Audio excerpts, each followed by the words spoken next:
Good afternoon, ladies and gentlemen. Welcome to RIS Ready Singapore 2023. I'm Cheyenne, and I look after the Southeast Asia business for LexisNexis Risk Solutions. We're really happy to be working together with SFA to co-host this event. And thank you very much to SFA for supporting us on this, as well as all the speakers who are here to share their insights. So I look forward to having this session together with everyone, and please make this as interactive as possible. Without further ado, allow me to invite Ruben, who's the COO of SFA, to say a few words. Ruben, please. Hi, good afternoon, ladies and gentlemen. I hope everyone had your lunch already. I think one thing interesting to note is that probably for our next event, we have to put some goodie bags or some secret text at the front row of the chairs. Because the front row is forever empty, and we happen to be in Lunar Month, but this is not a song and dance, so you shouldn't leave the front row empty. But I think what I'll usually do is that I will make this the front row by stepping forward, so you can't really run away from that. Good afternoon, ladies and gentlemen. Welcome to this exciting forum that we have here for today. I think if I'm not wrong, this is not quoted by Benjamin Franklin, but it was made popular by him that he said two things are certain in life, taxes and death. But I think in today's context, in 2023, it's more than just that right now. Compliance, regulatory, and demand for people to follow rules and to make sure that all the bad actors you weed out, these are all becoming more and more real. I can't say I'm the expert here, these are the house of experts like all of you that you guys go through as part of a daily job. But I think one thing that I want to call out why a conference, a forum like this is so important because of two things. One, we need partners like LexisNexis to really share with us on a very high level geographical kind of coverage. Because what happens is that a lot of this fintech and expert that we talk to, even SFA, I can probably share a lot with you about Singapore context. But you see, when it comes to this kind of, when it comes to compliance, regulatory, oversight, fin crime, etc., a lot of these things are actually all interrelated, and a lot of these things really comes from one jurisdiction to another jurisdiction. And you need experts like LexisNexis to help us to have that overview, to then pull all these things together to give us a very good oversight. And more importantly, on what is to come, what is currently being affected. And secondly, I think another thing that I just want to call out is that this thing called compliance or regulatory framework and the new products that are going to come up, it will just get more and more complicated for two reasons. One, there will be more interesting financial instruments coming up. As we are now, the world is just trying to come to terms with CBDC, we're trying to come to terms with tokenized assets, tokenizing real world assets, cryptocurrency, etc. You need new form of custody, you need new form of KYC, you need to understand blockchain technology, you need to do investigation like CSR to track where the coins are going to. You need new technology. And as a result, you need to come for more of such conferences to get the latest. And second thing is, the technology itself also plays another big part, because your work may get more complicated. And because more will be demand from all of you as compliance officers, as legal officers. Because case in point right now, when it comes to this kind of regulatory checks, it's no longer expected of you to just only trace back to two relationships or three relationships. What they're expecting you to do is that from one character, I need you to populate based on your whole database, how are they related from one person to the other person. And there's no way you can do it just based on institutional knowledge or seasoned background knowledge or a very strong private banker who has all the clients at the back of his hand. You really then need to use a lot of technology to support you. So I think based on all these things, I think coming to a conference like a session like that is really not just about sitting down here and hearing from the experts, but also then put to terms what your daily workload that you're going through and how some of these things can really add value to you. And I do strongly encourage all of you to make this interactive. Questions are very important. Okay, so this is really me putting you sitting on the chair, because a lot of times how well I take away this conference is number one, how little I touch my phone. So yeah, the lesser you text, the more you listen, and second thing is how much you participate. So do ask questions, do ask bold questions. I think over here is all Chatham House rules, so do ask bold questions as well, so that you challenge the speakers. So that the speakers are forced to come out of the comfort zone and give you non-political correct answers as well, so that you can really walk away with some of these key learning points back for you. So with that, thank you very much for your time, really appreciate it, and back to you. Thank you. Thank you very much, Ruben. Next, I would like to invite Mr. Nick Wilson, the Vice President of APAC for LexisNexis Risk Solutions, to say a few words. Nick, please. Thank you, Cheyenne. can't follow up from everything Ruben. He's given you the ground rules, what you're not allowed to do, how you need to listen in, and I couldn't agree more. This is obviously a commitment from you guys, so thank you for all your time coming here. So just a quick introduction. I've been in Singapore for a year now. I previously ran our European sales team out of London. So it's an incredible honor to have the opportunity to work with partners like SFA, because clearly while we're a very global business, we do also need to understand what's happening on the ground in many of these jurisdictions. So this is a great privilege for us, and I'm so happy to have the chance to be here. There's a few things, I guess, just to set some context, and you know, again, coming to what Ruben's mentioned, some of the three things that are important for us as a vendor. We know that many of the challenges out there have to be tackled together. So I think the first thing I'd like to say is, you know, using today, this is about sharing best practice and knowledge, and hopefully you'll hear from some people today who do this for a living. They travel around Asia and spend a lot of time looking at these things. You're also going to hear from, you know, peers who actually are in similar positions to yourselves, and sharing that best practice and knowledge is obviously incredibly important. The other thing for us is about community, and at LexisNexis Risk Solutions, we've really prided ourselves in doing this event. It's actually something we've rolled out now to 3 or 4 countries within APAC, Brazil, London as well, more internationally. And it's just about building that community. We really feel strongly about that. Because the other thing that's important for me, that third point, is actually what we do and what we hear from our clients in the market is how we innovate with our solutions. We have to build our products based on what we hear from the market, and that's changing. That landscape is always changing. So I'm not going to sit and give a pitch. I don't think that's the right thing for that. You're going to hear from some of the people here today about what we're seeing. But lastly, and just to finish, please connect with those around you. Having been here for 1 year, I need that opportunity. This is a good opportunity for me to network with those locally. I've got to go build a new network. A big thank you to Ruben for helping us with today from the SFA side. Big thank you to the guest speakers who've taken time to commit themselves to building presentation and content. You've got a day job as well, so I really appreciate that. And of course, lastly, yourselves, because again, this is a time commitment. So hopefully you'll take something from today. Thank you again for everybody for being here, and I'm going to hand back to Shine so we can get rocking and rolling with the guest speakers.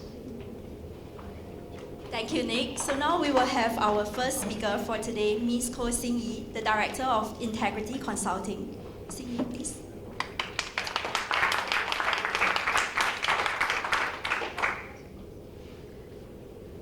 Hi, everyone. So the talk today that I'm giving is about regulatory priorities and expectations in Singapore. I know Ruben said it was supposed to be cross-border, and I went, it's actually going to be Singapore, if we don't mind. But anyway, so I think that's all right because we're all in Singapore, right? So it's good to learn a little bit about Singapore. So let's start. How do I use this? Click. Okay.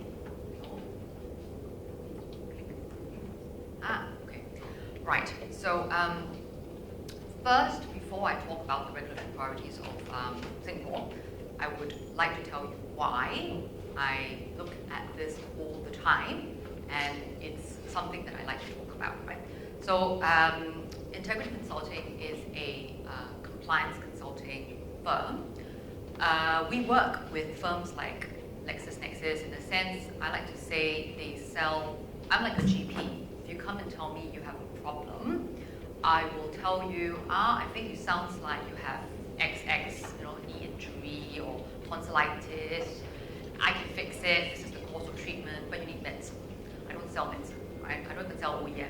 So go get it from like LexisNexis, blah, blah, or somebody else, right? So, and then I just do the advisory. So, and the type of advisory we do is really just about MAS. We don't do CRS, we don't talk about IRAS, we don't talk about VCCs or ACRA, or accounting, we just do like MAS. So really my clients are the financial institutions that are regulated by MAS. So if you're a single family office, so far not my clients, after the $1 billion money laundering case now, everybody's my client. But so I just look at MAS regulated FIs, that's brokers, it's fund managers, it's fintechs, payment services firms, people coming up with blockchain custody solutions, whatever. So anyone who needs an MAS license, I can take care of their compliance needs, all the way from application for license, all the way up to I don't want a license anymore, I want to return my license back to the MAS, how do I do that, right? So along the way, they'll need compliance manuals, they'll need AML training, other types of training, and they'll have questions about customer due diligence or filling in their quarterly P&L forms, whatever to the MES. So everything MES, we take care of it. Unless it's like tax incentives and headcount incentives and all that, then we don't take care of that because it's not regulatory. So that's why every day I look at like MES stuff, right? And I try and tell my clients where the MES is going so they can position themselves, not about the problem they have in front of them, not about how to submit something to the MES, but where is the MES going so I can sort of work with the client to sort of prepare them for tomorrow or the next few years. So that's what I do. And then before I joined the compliance consulting business, I was in the MES, and before I was in the MES, I was a lawyer working in Singapore, Hong Kong, London, and also qualified to practice in New York, but I do not do law anymore, I just do compliance consulting. Okay, so the next thing before I launch into the talk is about the talk, right? Like, I mean, MES is very busy, they do a lot of stuff, right? So they have two sides. One is the regulatory side, which whacks you with a big stick, and the other side of the MES is what I call the developmental side. So the happy clappy, like let's look at FinTech, Singapore FinTech Festival, let's look at like training programs and manpower, talent supply, that sort of stuff. So that side of the house, they have a lot of interesting initiatives that FinTechs will appreciate, like Project Guardian and this and that, but AI and all that, I don't talk about that because that's not regulatory, that's developmental. So those are priorities, but I'm not covering them. And then last, because the MES regulates everything, I won't be talking about all the regulatory priorities, just about those that I thought were relevant to FinTechs, okay? So particularly digital banks and payments services firms. Okay, next. Okay, so I think we just have to do a bit of an overview on what are generally MES's regulatory priorities with regards to FinTechs. So they're not very much changed from last year or the year before. We know that the MES, especially the payment services department, is still deluged with lots of backlog, right, for the payment services licenses. So they've cleared a lot, and of late there are many more crypto exchanges that are getting their licenses. Good for them. But there's still a lot that are still stuck, right? I've got a client who has like a 3-year time frame now from the time they submitted their application, and they're still in the midst, right? About halfway through. So that's the first thing. And then number two, in terms of regulatory priorities, clearly the whole digital assets, virtual assets, nowadays stablecoin after FTX has become a big focus. It used to only be around AML, but the stance of MES has changed diametrically. So we know that there's been lots of consultation papers. So October, there was a consultation paper on regulatory measures for digital payment token services and the stablecoin related activities. And just a few weeks ago, MES has responded to the feedback for regulatory measures for DPT services and issued a new consultation on market integrity for digital assets, right? So, and proposed amendments to the payment services regulations to around custody and segregation of assets for DPT, as well as responded to the stablecoin related activities regulations. So that one I will not cover for today. Not everybody here is interested in DPT, I suppose. If I have any questions, happy to take that later on. And lastly, a very clear regulatory priority for FinTechs is the focus perennially around AML. So MES Singapore, I always say, is kind of like high alert for anything AML. And we do see that still being the case. So we see just a few days ago, everyone is talking about the $1 million money laundering case, right? Which to me is not that exciting, even though everybody is talking about it. I'm like, well, that's STRs, that's how it's meant to be. But it is what it is, right? It's being enforced. But I think everyone's very excited about the amounts, about the bear bricks and the GCPs and the $150,000 rents per month for a GCP. So suddenly everyone, including my father and the Grab driver, everybody has become a money laundering expert. So insofar as that is very interesting, because now like everyone sees my clients in for AML, I don't really think that that case in itself adds a lot to what I have to say today, right? So yeah, so enforcement is there. Then in terms of another aspect of AML where it relates to digital financial services is of course that there's this grouping called ACIP, right? AML CFD Industry Partnership, which comprises 8 banks and MAS and CAT. So ACIP has issued a couple of papers, and recently, July, they issued one on nexus to customer relationships, nexus to digital assets, which frankly, I looked at it, I'm like, very interesting, man. I mean, it's kind of like that law, nothing very much new, but at least there is a focus on ACIP trying to address virtual assets, sort of stuff. So, and then lastly, we know in the area of AML that MAS has created this database that is called COSMIC, Collaborative Sharing of MLTF Information and Cases, which is designed to allow FIs to, without infringing the tipping off offense, they can now share information with each other, right? And this sort of database is really to prevent money laundering and nuclear proliferation. So let me take a look at COSMIC for those who are not that familiar, actually myself as well. So I read a lot more about it. Initially, COSMIC will start off with only six prescribed institutions, which are the 6 banks, and it's a voluntary sharing. It is not yet mandatory. Initially, MAS wants to exchange within the 6 banks 3 things: misuse of legal persons, trade-based money laundering, and proliferation, financing, and evasion of international sanctions. So this is the initial scope, the pilot, and in future, if this works well, MAS has said that they would like to expand this to all FIs, right? So the Financial Services and Markets Act has been amended already. It's not yet come into force, but if you see like capital market services license holders are part of the FIs that can participate in COSMIC, payment services, pretty much everybody that MAS regulates can be part of COSMIC.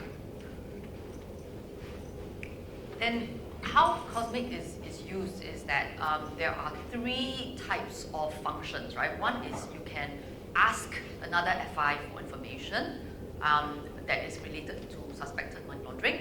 The second avenue to use COSMIC is you can provide information to somebody else, unsolicited, right? So instead of them asking, you can just give it to them.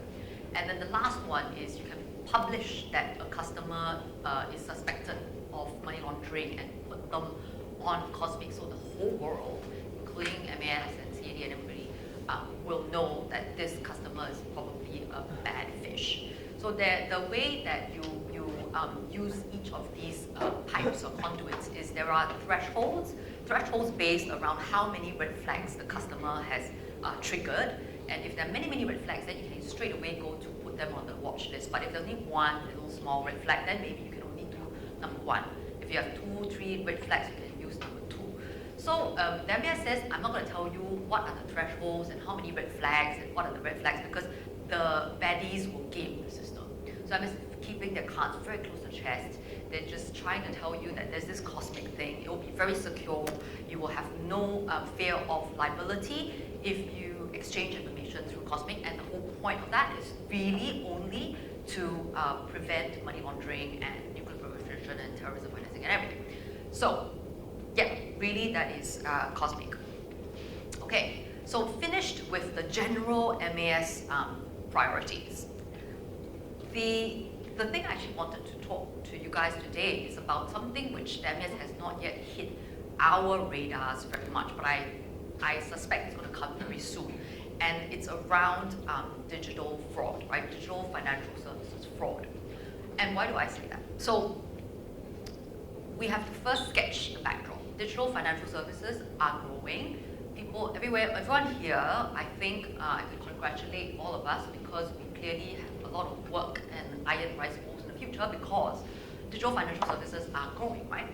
So we first see the rise of embedded finance. I was like, wow, what is embedded finance? So embedded finance means that non-traditional financial companies like Lazada or Sephora, people who have a lot of data about their clients. I think in America it's like truckers that can see, the truck companies can see how far the truckers are driving. Then they have a lot of this data around their customers, and they try and use the data to then offer add-on products, right? So then they start offering financial services products. So this is the concept of embedded finance, and it's getting more and more prevalent. So you have that being a trend. You also have another trend, which is digital identity. So every country, actually a lot of countries, I won't say every country, a lot of countries, Europe, and a couple of other countries, Australia, Singapore, we are issuing what we call digital identity, which is, in Singapore, it's called SingPass, right? So during the pandemic, it was very necessary for all of us to go online and access the governmental services. And the only way that the government securely enables us to do that is to give us this SingPass thing so that we can log in, right? My info and this and that. So this, there is a lot more of the concept of embracing digital identity, and not only public services, even though in Singapore, SingPass accesses more than 700 different government services, also the private sector is jumping on, riding on the SingPass infrastructure and then using that to plug into all of their services, including digital services, right? So there's a lot more digital services. Then, so there are all these trends, embedded finance, there's digital identity, and then we also see MAS being very busy in creating good jobs around payments. So they're doing a lot of things to help payments growth and digital banking growth in Singapore.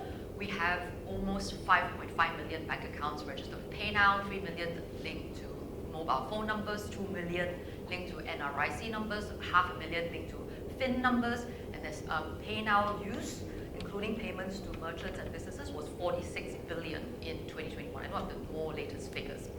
SGQR is this standardized scan and pay where you can Fave Pay, Grab Pay, whatever pay. It's all using this one QR code, right? So it was launched in 2018, and you have a single SGQR label for all merchants participating, including PayNow, Dash, Fave Pay, Grab Pay, and more than 210 merchants, which is over 90% of merchants in Singapore, offer SGQR as payment acceptance.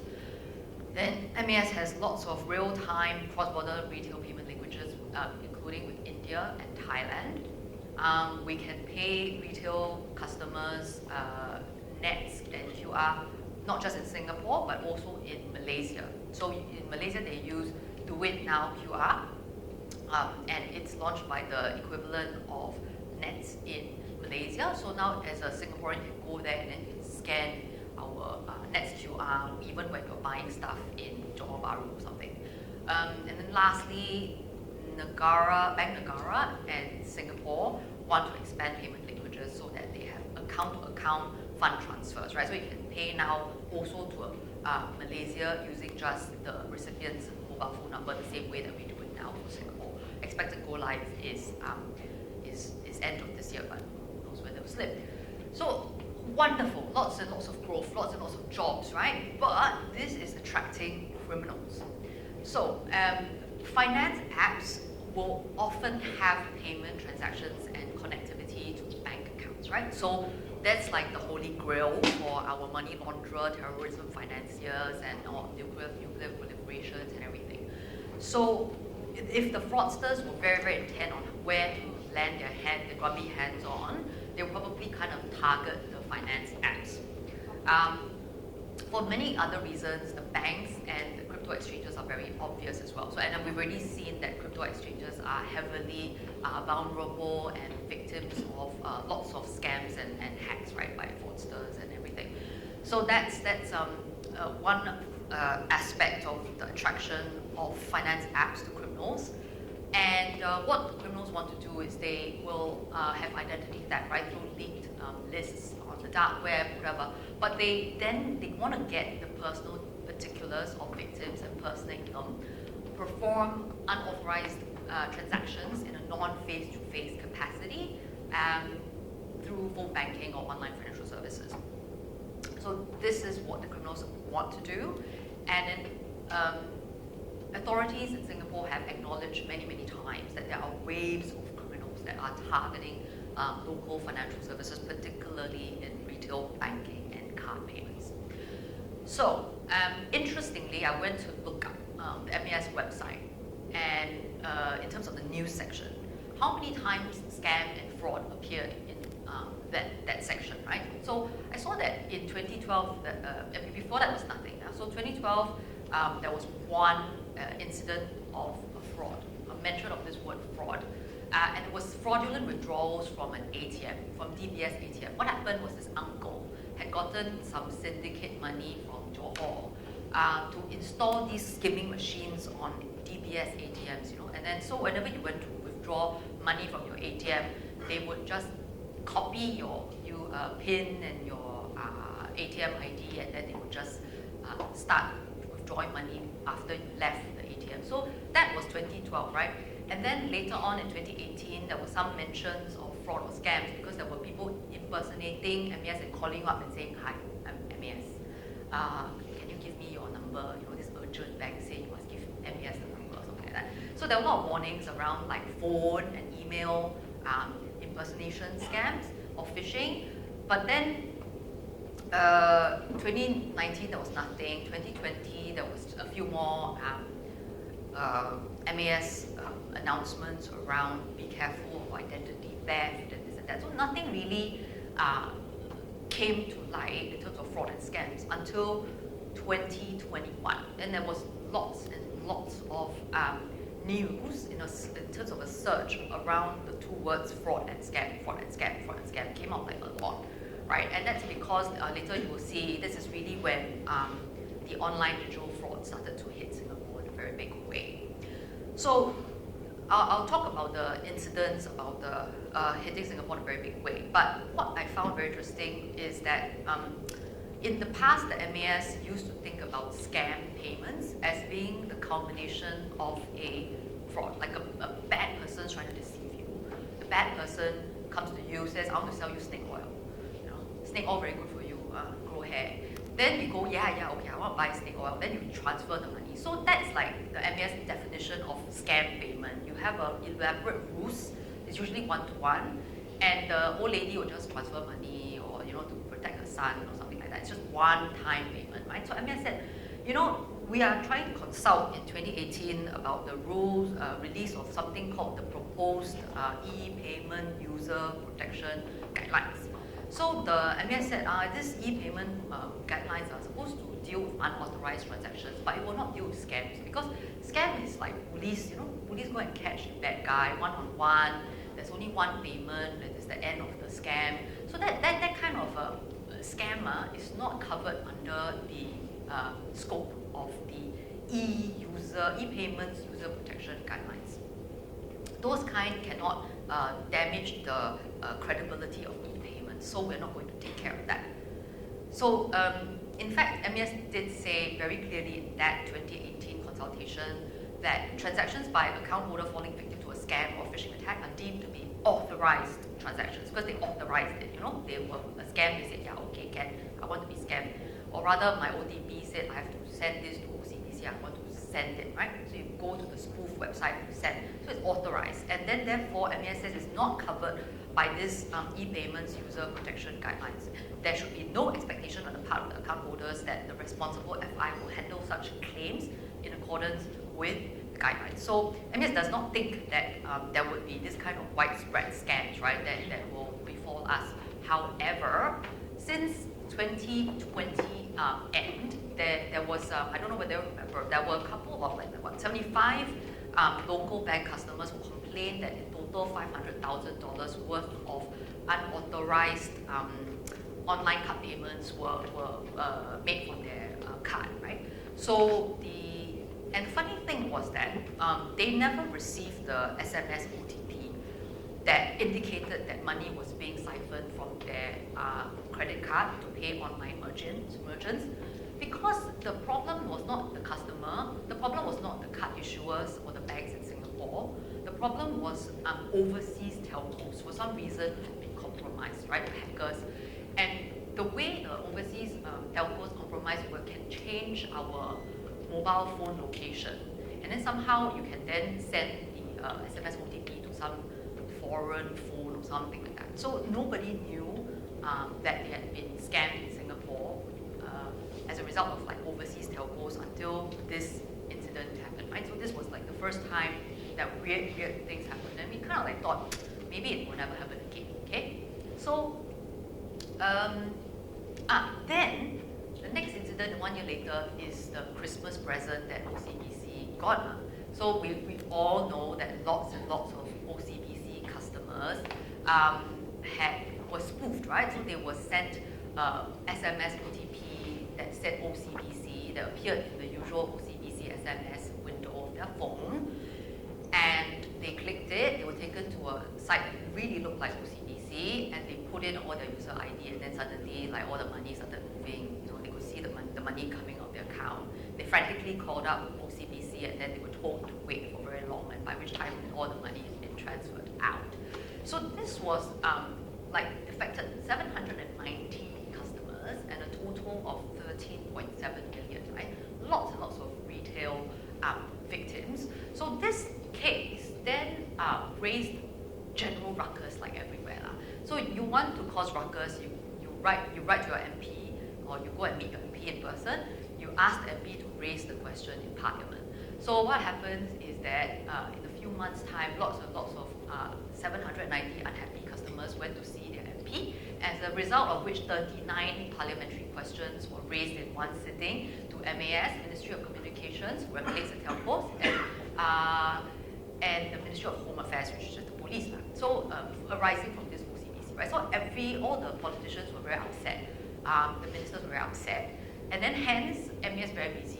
So January and June, MAS had to issue 2 sets of improved security measures for key retail banks that would tell us things like you have to remove clickable links from SMS, there must be default notifications to customers of transactions that is at least, maximum $100 or lower. You have to wait 12 hours before activating new mobile device token. You have to notify any existing email address, mobile number if you want to change or waive, so on and so forth. There's quite a lot of new measures that ABS and MAS announced, right? Not just once, but twice in a span of 5 months, January and June. So basically, MAS's life was not very good during this period of time as a result of OCBC. Then fast forward to this year, we still see that there are complaints in Storm or Mothership or something where small unauthorized payments are made from to Apple and ChatGPT from local credit and debit cards, and this is called bank identification number attack, where people just use brute force to code algorithms that just churn, they know your first 6 digits of your credit card. They just churn, and then they keep trying whether they type this credit card number, they will get a hit, right? And they will get OTPs or whatever. So there's a lot of evolution and very sophisticated new frauds nowadays. And as early as last month, MAS has said that they acknowledge globally and here scammers are increasingly tricking consumers into divulging banking credentials while evading detection, mainly via phishing and malware. And there is this current malware targeting Android devices that deletes SMS and transaction notifications that are sent otherwise to your phone. So this is very, very scary. Very scary. And MAS is taking various actions. So the first thing they did, besides penalizing poor OCBC, was to announce a consultation on an equitable loss sharing framework, right? So clearly, in 2018, they underestimated that this fraud thing would be quite so horrible. And as we know, the payment protection guidelines do not take into account scams. So now MAS has to scramble and come up with a new framework, right, to spread the loss, yeah?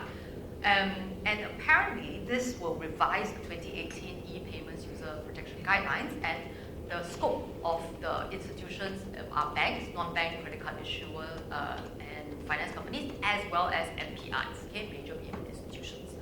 So no SPIs, but MPIs.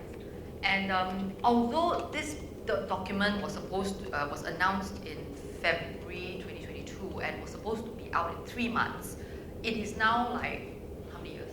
1.5 years plus, and this document is still not out yet. This consultation is still not out yet. because MAS keeps saying that this is very complex, right? You have telcos, you have all sorts of merchants, everybody is in this loss sharing thing. And it's very hard for MAS to determine who should bear the loss. So the latest update is that it should come out in quarter 3, 2023, which is this quarter, like now we're already in quarter 3. But this framework is one of the first measures that MAS is agonizing about. And meanwhile, the interesting thing is MAS keeps saying that, FIs must treat customers fairly. So every single bank or card that has a fraud so far, right, it's always the FIs that's paying, like completely, not the consumer, right? Everybody will get paid, yeah, and because it's such a big thing in Parliament, if our retail consumers get scammed and they don't get paid, then how? So now all the FIs are paying for it, yeah. Then MAS also wanted to issue a notice in 2020. They consulted on something called mandatory identity verification. So because now there's so many lists, right? Every day I get this email telling me, your email account has been leaked, this has been leaked. I'm like, I don't know, I don't care. So yeah, everybody's details are all leaked, right? So a scammer can go and buy the list and then just try to impersonate us with the bank. So MAS says, okay, great. So now we have AML data, we have all this generic data that's in the dark web. You can't just let scammers authenticate through these things. Banks or FIs, you now need to mandatorily ask the consumer for another information, biometrics or retina identification or something that only the customer knows, or some sort of token, in order to additionally authenticate that this is the customer and not some scammer getting a list of information and impersonating your customer. So the MAS consulted, but eventually this year, April 2023, the MAS said, no, I'm not going to go ahead with issuing the notice, even though it was such a good idea. Because I think what the MAS said was, they had noticed that lots of FIs were already voluntarily using alternative measures that were not normal KYC information to authenticate the customer. So things were moving in the right direction, didn't really need to go there. Plus, if you mandated that you must use biometric, you must use this, you must use that, then our good friends at Lexis would be very upset because maybe their product is not inside the biometric or what, So they're like, technology evolved already, why MAS still stuck in 2018? So MAS said, okay, fine. Then I won't mandate, right? I've heard you. So as long as you do the right thing and technology improves, we won't be so rigid. So that came and went. So now it's a circular, right? So just to sort of encourage people to do it, but not mandate. Then while we're at it, the MAS keeps repeating that actually under the MAS TRM guidelines, there is already section 14 on online financial services. And the online financial services chapter is very, very comprehensive already, right? You must train your customers, you must this, you must that. So in any case, to counter fraud, one of the things that MAS has emphasized in that long chapter with many, many authentication measures is that you're supposed to have a fraud monitoring in real time to block suspicious or fraudulent transactions and investigate and address these transactions, including login attempts, promptly. So the MAS TRM guidelines are already there, is what MAS is trying to tell you. So these are the things that are already out there that MAS is doing to counter the proliferation of scams. However, there are still mainly, these are still mainly measures that involve the banks, right? So you hear about it, banks. So there are, MAS is saying that banks should use data analytics to improve detection of mule activities and promote sharing of emerging typologies leading to greater awareness, blah, blah, blah. So in July last year, there was efforts by the CAD in a bank that led to investigation and detection of 26 mules that allowed their bank accounts or SingPasses to be misused for illicit purposes. Then retail banks, as we said, they had to improve their measures for security Jan and June 2022. For example, using bank apps. Cannot use OTP, must use the bank app, because more safe. Yeah. Then lastly, there are these, recently because of OCBC, what OCBC has said you cannot use like jailbroken apps. You only can download apps from Google Play, right? Something like that. Then all the customers are very unhappy. They go to motherships, why like that? Very bad. So MAS is actually siding with OCBC. Is it? Sorry, man. Between OCBC and retail scams and all that, I think OCBC this time, MAS actually sided with them, which is really good. So these are the stance that MAS has taken, and mainly the action is being borne by the banks. But outside of what MAS is doing, the Ministry of Home Affairs and the Smart Nation Digital Initiative, or whatever they call themselves, the GovTech, they are also asking for the Confiscation, Drug Trafficking and Serious Offences Act to be amended. They want to target money mules, right? So what are that? What are money mules? To move money, criminals must get individuals, money mules, to hand over control of their payment accounts, mostly bank accounts, right now, and or help ask the money mules to help the criminals receive or transfer payments to and from their bank accounts, the money mules' bank accounts. So right now, the money mules will say, I don't know what the account is used for. I don't know who told me to do it. I just transfer, I just transfer here, transfer there, like that. I don't know what the money is for. So under the current CDSA, you do not have, you need knowledge or reasonable suspicion that your proceeds are linked to criminal activity, potential criminal activity, right? So at this threshold, what the money mules are saying, I don't know, actually makes it very hard for the prosecution to succeed. So this CDSA has to be amended so that so that the law enforcement authorities, the criminal law enforcement authorities can prosecute people for lighter offences, right? So what are the lighter new offences? There is firstly rash money laundering. So when you are making a transaction and you suspect that the transaction involves monies of proceeds of crime, but you don't ask. That's why it's rash, right? So you don't really do something intentionally, but you have suspicion and you don't ask questions. Then beneath that, one layer down in terms of culpability is negligent money laundering. So you do not actually make a positive transaction, but you continue with something despite the presence of red flags that are noticeable by an ordinary reasonable person. So that's negligent money laundering. And last new offense is helping another retain benefits from criminal conduct. So what are the various forms of helping another retain benefits from criminal conduct? Is you deal with property, the value of which is disproportionate to the offender's known sources of income. So for example, I am paid like $100 every month to transfer, I'm paid like $10,000 every month. Whatever I'm paid. So I'm trying to transfer like a few million or a few thousand, tens of thousands every month, right, to somebody's account. So that is already dealing with property, the value of which is disproportionate to my own known sources of income. Or I allow another person to access, operate, or control my payment account without having taken reasonable steps to find out what was the purpose of the other person taking over my account. Or I transfer or receive money in my payment account and did not first take reasonable steps to find out the source and destination of the transfer of the money. Or I receive or transfer money to another person without having taken reasonable steps to find out that person's identity and physical location. So these are all the new offences to make it easier to prosecute money mules. At the same time, there are also amendments to the Computer Misuse Act to target SingPass users giving away their SingPass credentials, like their SingPass password, their OTP, and for example, for money or even lucky draws, right, any sort of benefit. So with this SingPass, it's very powerful. So all the criminals can now register companies, open bank accounts, sign up for SIM cards and everything, yeah? So, which is what they use to commit their scams. So under the Computer Misuse Act, the prosecution must currently prove that the SingPass user knowingly disclosed his credentials for wrongful gain or unlawful purposes or to cause wrongful loss. Again, it's very hard to say, I gave away to my friend gave me money, then I didn't know that it would be unlawful gain or wrongful loss.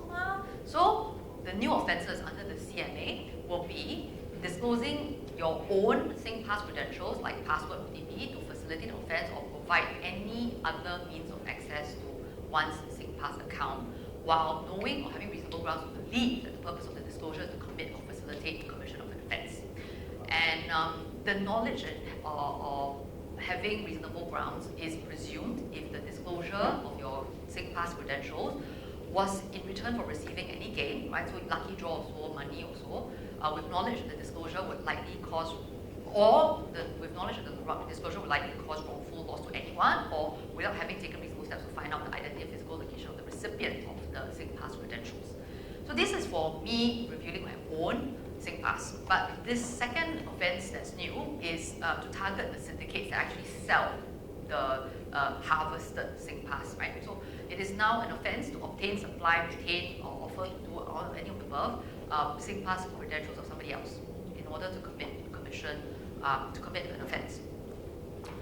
So we have seen there's a rise in digital financial services. The type of scams are evolving, right? MES never used to think that payment scams were so horrible. They just think it was snake oil, you pay them $10 and that was it. But no, now we're seeing that it's many types of different scams. It's widespread scams, it could be a few hundred, few million dollars, and it's through no fault of the customers, it's through no fault of the FIs, right? Maybe the TRM is very good, the cyber security is very good, but still there will be compromises. I don't know how the scammers are doing it. So with the incidences are causing lots of ruckus, right? So we now see where we are. There's lots of MAS efforts struggling with equitable hosting, whatever. And then there's the amendments to our laws, right?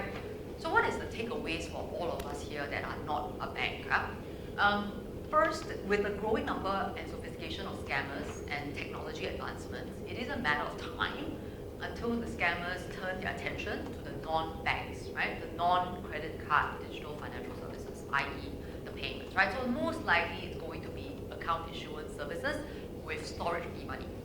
That's kind of likely because that's if they my husband was in cybersecurity. He told me these these criminals, they just write algorithms and they use brute force, right? They just write lots and lots of algorithms and they try and see which door will open.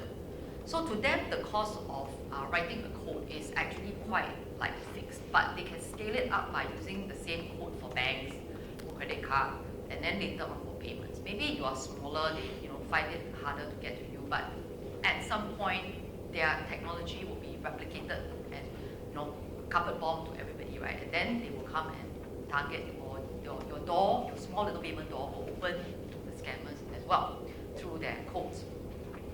So it's a matter of time. Number two, I think given how sophisticated the scams are, as a baseline to protect our customers, and customer trust is very important, then FIs are recommended to adopt the measures in the MAS TRM guidelines in terms of online financial services prevention, the e-payment user protection guidelines, but even though it doesn't cover scams, but you want to look and see what the e-payment user protection guidelines suggest FIs should do, right? Like sending notifications and asking customers for prompts or this or that. So there are a lot of good things in all the guidelines, and then look at the circular on identity verification, because these are the best practices as of now for arresting online fraud and protecting customers, right? So take this as a minimum baseline for today to get up to speed with how do we guard against growing scams. Then the next thing is when the equitable loss sharing framework finally comes out, hopefully it comes out, don't know, maybe next year, I don't know. But whenever it comes out, MPIs particularly, but even non-MPIs must closely monitor that consultation and participate, right? Because MPIs are expressly in scope in that loss sharing framework. Although it doesn't say only MPIs are conducting account issuance, but I suspect it really will only be account issuance because I don't think MPIs is so hot about protecting digital DPT exchanges, right, from scams and this and that. So anyway, so the MPIs are anyway supposed to be looking at the loss sharing framework, but out of scope FIs like SPIs must still treat customers fairly, right? So I think this is a very broad term that between you and the consumer, MPIs is just going to pressure you, FI, to go and pay, right? So even if you're out of scope, you might still be under moral suasion by MAS to go and pay your customers in order to remove the awkwardness for everybody in the room. So even the non-out scope, even the out scope firms should pay close attention to that equitable consultation, loss sharing framework consultation. Then lastly, obviously, the pressure to compensate customers is only if customers are scammed, right? And the customers have without fault. So the best thing for you to do as a FI is then to prevent your customers from getting scammed, right? It is your interest is aligned. Your customers don't get scammed, you don't get paid, and they are very happy with you because you're supposedly secure and your peers are getting hacked. So what you need to do, you have to prevent the consumer scams by not just the baseline that I mentioned, but there are MAS, APS measures, the 2 rounds in 2022, like default customer notification limits, minimum period before processing critical account changes. These are the new stuff that the MAS made the banks do last year, right? So these are over and beyond the baseline that I mentioned. So voluntarily start looking at adopting some of these measures. And then lastly, as I mentioned, a lot of the efforts concentrate around banks and only some of the banks. So I feel like the payments and the other fintechs are very left out of the fray. It is actually really good for the non-banks to be at the table to learn from the most the evolving like scam typologies and what the banks are doing, resourcing themselves to counter fraud, right? So the smaller institutions can just be there to learn and to see the direction of travel. So I do suggest that maybe under the aegis of SFA, the members, fintechs can lobby to join MAS's initiatives, maybe as a bystander, just as a watching brief. And there are like different initiatives, right? There's Project Frontier, Funds Recovery Operations Network Team Inspiring Effective Resolution, and Cosmic. Yeah. So in August 2021, Project Frontier had already 54 stakeholders comprising 14 banks, 15 fintechs, 13 card payments providers, 4 telcos, 5 e-commerce platforms, ABS, and foreign law agencies. So yeah, let's make that more fintech companies. And that's it really. So the message is digital financial services fraud is the next best big thing on the priority for MAS. They are working on it and we have to pay close attention. Thank you.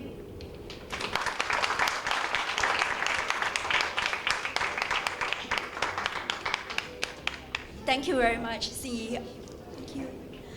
I know we're running slightly behind schedule, so if that's all right, if we could hold your questions for Xing Yi just after the second speaker's presentation, just before we break for break. So next up, I would like to invite my colleague Ram Sivabalan, who is the Director of Market Planning for Financial Crime Compliance and Payments APAC. Ram, please.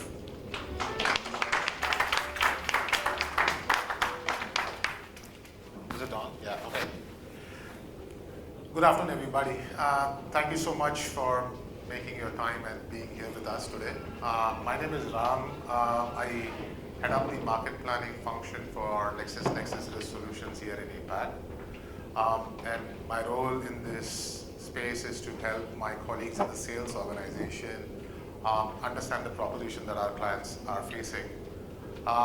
Spent my career in legal and compliance, and I kind of understand and sympathize what my fellow colleagues go through. And working with LexisNexis helps me, fulfill that side of the bargain, which is to understand a little bit more in depth how to solve our customer problems. What I'm going to do today is share with you some of the learnings that we have made in LexisNexis while we do our mission, which is to support our customers. And this happens due to a lot of research that we do, and more importantly, the conversations that we have with our clients and regulators alike. You must have seen our research in the form of the total cost of compliance report or the cybersecurity report, or more importantly, the fraud studies. What I'm going to today speak to you is a combination of that. I like to call it the FCC megatrends. Then I'd like to follow up a little bit on MAS. That was asked by a few of you. Honestly, after what Xing Yi has done, I'm not going to really go into depth, but just underscore a few elements from there. I'd like to talk to you about some of the technology and data solutions that we believe can address at least, not all, but a few of the pain areas that we all face. And finally, just summing it up. So on the megatrend one, and it should not come as a surprise, especially to an audience like you. I'm here in the Singapore FinTech Association and talking about FinTech. Digital adoption is the key. and hasn't it exploded? We've always been talking that the year Y2K and the decade that is a digital age, but honestly, digital has come of age during the COVID pandemic. 8.5 trillion, that's roughly around 15 to 20% of the global economy, which is now being transacted digitally. And what has that happened? A whole bunch of new risks. Sini spoke about a few of them, masquerading, and always thought about money mules as people physically shifting money. No one thought about credential spoofing. I'll speak about that in a little while. But then what happens on the ground, all of this big explosion in volumes, is that there is explosion in alerts. Alerts on the compliance side, alerts on the fraud systems, and that's just too much work. And more importantly, what that translates alert management is costs. Our last study has indicated that since the pandemic onset, there has been almost a 95% increase in the total cost of compliance. That rate, according to our analysis, which is a study of 1,500 financial institutions last year, is at a whopping $272 billion. And it's sometimes very surprising when we look at costs for compliance that some of the developing countries have actually bigger costs of compliance than the developed. And that's primarily because of talent shortages and, more importantly, the mismatch between technology. We'll speak about that in a little bit. So how does that translate into reality? The reality is that criminals are easily sidestepping the conventional controls. So we thought about smart moves such as IP blocking, or even blacklisting names, and so that we can have security controls. But all of that has easily stepped aside. We are having the preponderance of VPN. VPN has become mainstream in certain blocked economies you're all aware of. But more importantly, also using data, which is identity information, which is available in the the dark web. We are seeing a trend. I'd like to speak about this a little bit more in depth, especially with the kind of stuff that we have seen on how these channels are getting obfuscated a little later. But more importantly, we are seeing that a majority amount of our challenges is helping our clients avoid anonymity as far as transfers are concerned. Obviously, crypto gets a big bad rap, because they say that it's anonymous, and that's why it has to be something that we have to watch out for. But our research says that that's not necessarily the case. Transfers due to conventional channels can be equally challenging. In fact, cryptos are better because you all are aware that the crypto mixers are almost history with the recent enforcement action by the US government. So finally, is the altcoins the way forward? Well, that's something that we are watching. But more importantly, what we are now seeing is that crypto frauds are actually the biggest area that are keeping regulators up at nights. And my colleague Thai will speak more about frauds. So we are going to see more regulatory actions on that. So Sini spoke about a few of them. I'm not sure what you mean. Yeah, she's not sure. We are all that way. So this regulatory roadmap actually tells you. So it's just basically from the last 5 years. What we have tried to do in this slide is trying to see how the regulatory pendulum has switched. Originally just talking about digital identity encouragement, right up to when the latest FinCEN guidelines is all about how potential sanctions risk due to digital transactions. So this regulatory chart basically tries to highlight how quickly the regulatory needle has moved from initial adoption days to panic. Now, the second mega trend, and this is someone who has I was on the wrong side. I had predicted the end of sanctions as a political instrument, and I have been proven wrong. This statistic just blows your mind. 2022, we saw roughly 329 updates to the big sanction list. Ladies and gentlemen, that's 260 working days, so that means there were lists being updated twice a day in some instances by 2 or 3 regulators, and roughly around 5,500 names being added in that space every day. Now, if you run a compliance program, you had customers onboarded. Some of our clients are upwards of tens of millions of names. You're talking about refreshing your customer list twice a day. Can you imagine the impact on your screening systems? Just compare it to a year before. Not even similar amounts, but look at the number of designated entities. it's just 10% of that. Now, 2022 has been this way. 2023 already, by the looks of it, is not going to top 2022, but definitely is 3 times the size of 2021. So, what does it mean? Sanction screening is back and with a vengeance at that. Now, when you look at sanctions, everyone thinks it's only typical Russia and Russia-related sanctions. No, but the reality is that if you see on the right-hand side, there are a whole bunch of associated actors, things beyond Russia, things beyond that same nexus, because it's getting deeper and darker. But more importantly, what does this mean is that the sanction screening program is no longer linked just to your immediate environment, your immediate customers. It goes up to your banking networks and correspondents. Who are the partners that you deal with? Which are the banks that they have? Do you have nested accounts? But more importantly, are transactions being done through the parallel networks? Because SWIFT is no longer just a singular instrument of transfer. You're talking about bilateral settlement mechanisms between governments. You're talking about the ruble-Russia yuan trade.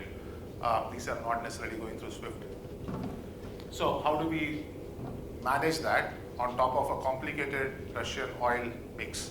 You can buy Russian crude at this point of time, so long as you meet the price cap. So how do you avoid the price cap? There was a recent article on the Financial Times how shippers are able to match the Russian oil cap by giving discounts and vouchers. So there are huge amount of mechanisms to sidestep sanctions. At the same time, regulators trying to catch up with that mechanisms, and that's the reason why sanctions is back with a vengeance, as we say. This chart is very interesting. It basically tries to underscore the importance of sanction screening. And this chart is actually a live output from our FDIC network. We call it the Financial Digital Intelligence Network. It's a culmination of bringing together 2 different data sets that we have. It's basically bringing together our transactional data from our AML, the fraud and identity side, and the sanctions data from our FCC business. And what you are seeing in front of you is basically the data from our operations in the UK, where we mapped actual transactions along with the sanctions imposition post the Ukraine-Russia situation. So the orange worm basically signifies retail transactions using a Russian issued credit card. So that basically means the issuer is a Russian originated bank or a bank regulated in Russia. And the blue chart basically designates crypto account opened from a Russian IP. And if you see, there's a noticeable spike round about the 16th of Feb, once thereabouts, basically when we started seeing that Russian-based users trying to open crypto accounts to sidestep the sanctions measures imposed on Russia shortly thereafter. And so did we find a whole spike in transactions of retail customers using Russian issued credit cards, trying to convert their credit card spends into assets that could be flipped in the dark market in Europe on sanctions, to evade sanctions. And in fact, this is the singular reason why the UK authorities brought in a special sanctions regime only on luxury goods, just to underscore how intelligence can help you identify potential sanctions violation before the date. This data is more interesting when you look at the data from the other source. This is basically the characteristics of purchases made on devices located in Russia. So when we started looking at transactions, we started looking at what are the 3 common typologies there. The first thing we started seeing was, if you see the purple line in between, which has seen a substantial shoot up in the first week of March, is where the Onion router or other VPN masking devices were used by the so-called Russian devices, and how they tried to hide the digital trail. Similarly, if you see the yellow worm there, which has a spike but not that deep, is where customers indulged in geo-spoofing, trying to throw off the IT controls that you may have to detect where the attacker is coming from. And finally, if you see the light blue worm, which has shown a phenomenal increase, is what we call as high velocity accounts. High velocity accounts are accounts which were just opened a short while ago and already demonstrating long or deep big transactions. That basically means that you opened an account just to do this intelligence helps the compliance team of our client crack down on potential sanctions violation, which help the regulator immensely. This is actual live data which was used by our clients. The third mega trend, and this comes as no surprise to an audience like you, the reliance on cloud. Cloud has several benefits. Finally, regulators are coming around, recognizing a few of them, but controls, risks remain. But what the moot point we are seeing is the move from buying, from exactly building. Even historically, just a few years ago, the big customers would come and tell us, we have a big technology team, we know how to do screening, or we know how to identify customers. But these same customers are coming and telling us the regulatory cost of explaining those systems is far more higher than us buying the software from you. So we are not really recommending this just because it serves our business interest, but from a regulatory model risk management perspective, it definitely makes sense for you to buy your software instead of building it in-house. Because you should focus on what your expertise is, which is running a fintech firm or running a bank, and we should do what we do best, which is to build up screening systems which can help you. But this has been something that we are starting to see across the world. The fourth trend that we are starting to look at is obviously increased cost pressures on compliance teams. So the total cost of compliance I already mentioned is roughly about $272 billion globally. But then what we have started seeing is, you look at on the right-hand side, the kind of factors that drive up the AML compliance cost is manifold. It comes from the geopolitical risk that you run running a global organization, but more importantly, even catering to the increase in business volumes. And we start looking at microtransactions, just the cost of compliance to tackle all that work. It all bumps up costs. And all of this actually then translates to false positives, and we have heard ad infinitum about how important false positive reduction is. And I'll speak to you about how we have solved that in a few cases. But that is also one of the mega trends that we are spotting. Lastly, but not the least, customer experience. And who best to tell me about customer experience than fintechs? Especially when you start looking at when we support our fintech clients, reducing the cost of onboarding or time to onboard to less than 10 microseconds or even lesser than that. Now, what we realized, and we commissioned McKinsey globally to help us with this, is that we found out that improving customer experience can translate to 2 to 7% of sales revenue increase. And I think that's a big statement compliance officers would like to remember and tell their businesses that why do we have to invest in better FCC or fraud systems? Because it helps revenues, and more importantly, more than what people like to see revenues is customers who stick with them. And that basically adds enterprise value, and investors definitely love it. So most of our startups, unicorns who hire us, they tell us that they like us because we help them get a better customer experience. And that's the reason why I believe that compliance has to be reinvented, not just as a compliance function, but as a business enabling function.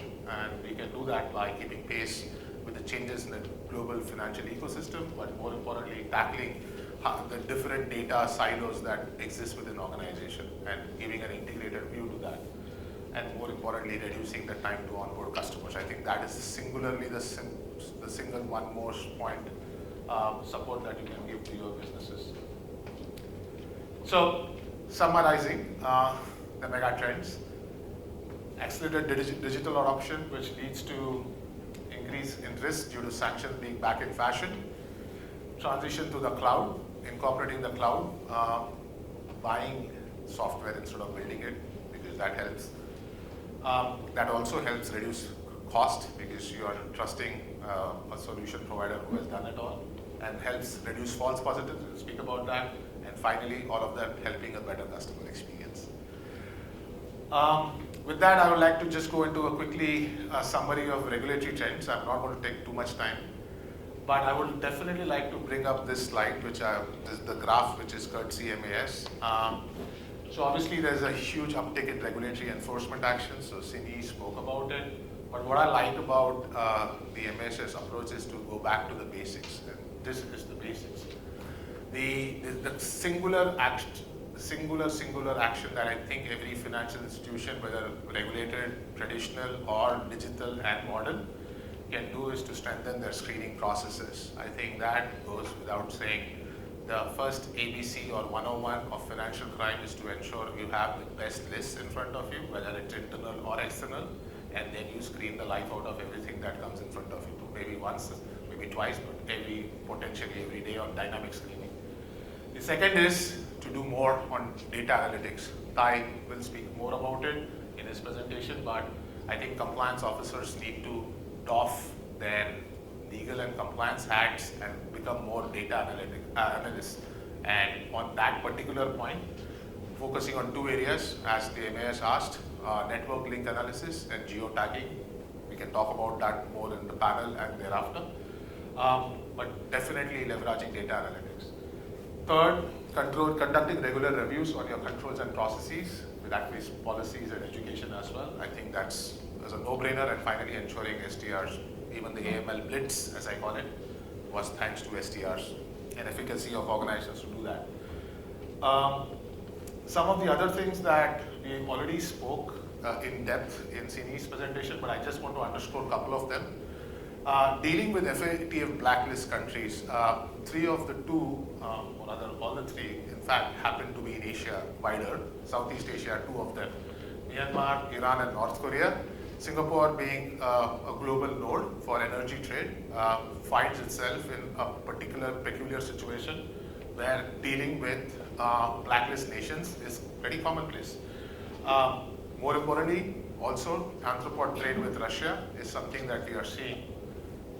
Impact is phenomenal. Understanding compliance risks as far as sanctions is concerned becomes paramount in this regard. Similarly, the FATF standards enhancements, which are likely to come. So she mentioned about the liability sharing standards. It is definitely going to come in the next iteration of the FATF rules. That's something that will have to start figuring out in every compliance officer's budget to ensure that he or she has sufficient liquidity available to ensure that business risks are tackled for. Lastly, but not the least, is the increased real estate risks in money laundering in real estate. And it's no surprise that there are taxes being increased and controls being put, but still there's a lot of place to work on. Sini spoke in detail about COSMIC, but I would like to talk about the other area, which is the Association of Banks of Singapore's Trade Finance Repository. Maybe not too relevant for this audience, but that's a game changer as far as reducing frauds in trade finance. That's a topic also we support a lot of banks on, and that's something that banks should do well to leverage. And finally, money mules, and we'll talk about it more in depth with Thai's presentation. All right, so what do these trends, both the regulatory trends as well as the mega trends that we saw before, portend towards? It basically portends to a compliance organization where, leveraging common data and technology to tackle multiple elements of a risk profile come into place. So whether it be fraud or sanctions, information security or cybercrime, or any one of them. So for us, orchestrating all of that has become pretty critical. And in fact, that basically has led to our own internal evolution. We have evolved. And in fact, we actually launched this product sometime last year. This is called Risk Narrative. And this product has been met with tremendous success wherever it has been launched. And there's a simple reason for that, because it speaks to the user. It doesn't speak to the salesperson, actually.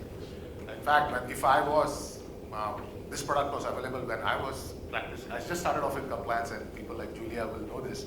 This would have made my life so much easier, because this one solution basically does everything all together. And the way it does it is pretty intuitively. It actually works on a no-code configuration model. So what that means for a layman like me is just that I can see an open screen, I can drag and drop whatever I want. If I want a Jumio KYC onboarding support, I can drag it. If I want a Dow Jones data support, I can drag it. So we don't differentiate between our own proprietary products or third-party partners, but we can do that across.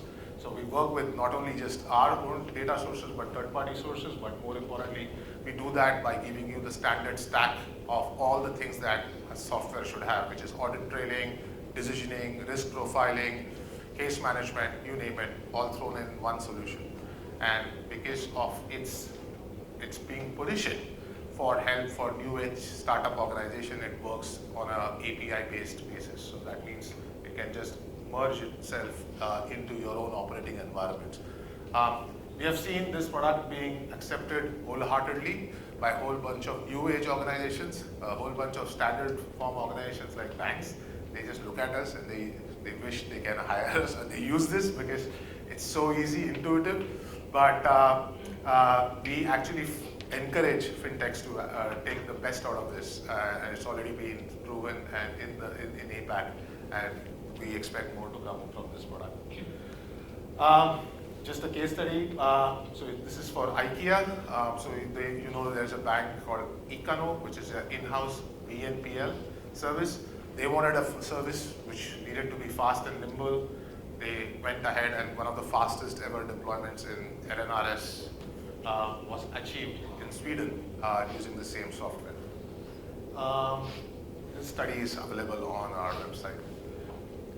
Talking about false positives, and I promise that I'll speak about it. Obviously, there's a whole bunch of parameters that we speak about. There are a whole bunch of solutions that speak about simplifying false positives. We realize that there are many parameters around false positive, and we actually created sense out of it by creating our own proprietary technology called as the ERF filter. And that filter basically relies on these common building blocks.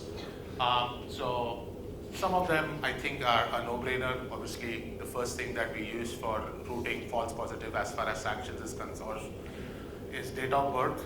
But what if we have a date of birth archive typically for a significant amount of population? I can't reveal it for proprietary reasons, but you can imagine that this database goes into billions of names. Same for name frequency. There's a difference between Brian Nick in Singapore and a Brian Nick in Hong Kong, but our system can give you a prediction about how many Brian Nicks are either in Singapore or Hong Kong. Just an example, but you can have a free to trial and demo it. And so does that on burden of proof or LOC or location. So this system, this technology is working right now in the world's top 3 banks. And you can see on the right, our success ratio is 0.97, less than 1% of false positives, which we have been able to generate. So that's a real number. It's a real statistics from last year. That's around 1.8 million customer records. We recommended 396 highly likely hits. That's 0.02. And the combined hit rate was less than 1%. That was our own internal benchmark. But then again, going to on a PEP screening mode, which is it's much beyond payment screening, we have been able to reduce it even further. Just around 4,500 likely hits over 70 million customer records. So this system works not just with size and scale, but also small size abilities. And in fact, the biggest advantage of this technology is that we have miniaturized this and put this within our risk narrative product. So startups like yours can benefit from the power of the enterprise resource filter that has been built on big data sets in your own hand.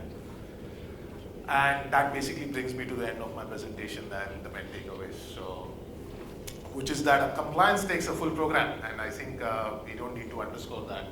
So obviously, it's getting the management commitment is the first part. The fact that you showed up here, I think, is proof. You guys are all management and the fact that we are all committed to build a culture of compliance. Getting to know your risk profile is so important because if you are either going to solve a compliance problem or a fraud problem, or maybe, as we will see later during this discussion, an integrated case of travel problem, it's important.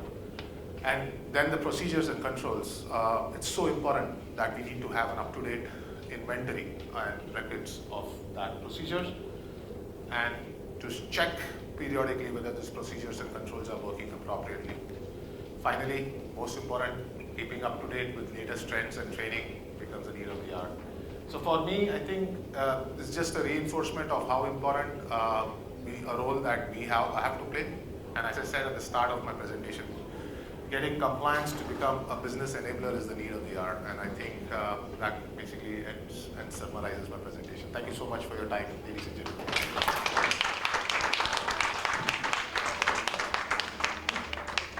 Thank you very much, Ram.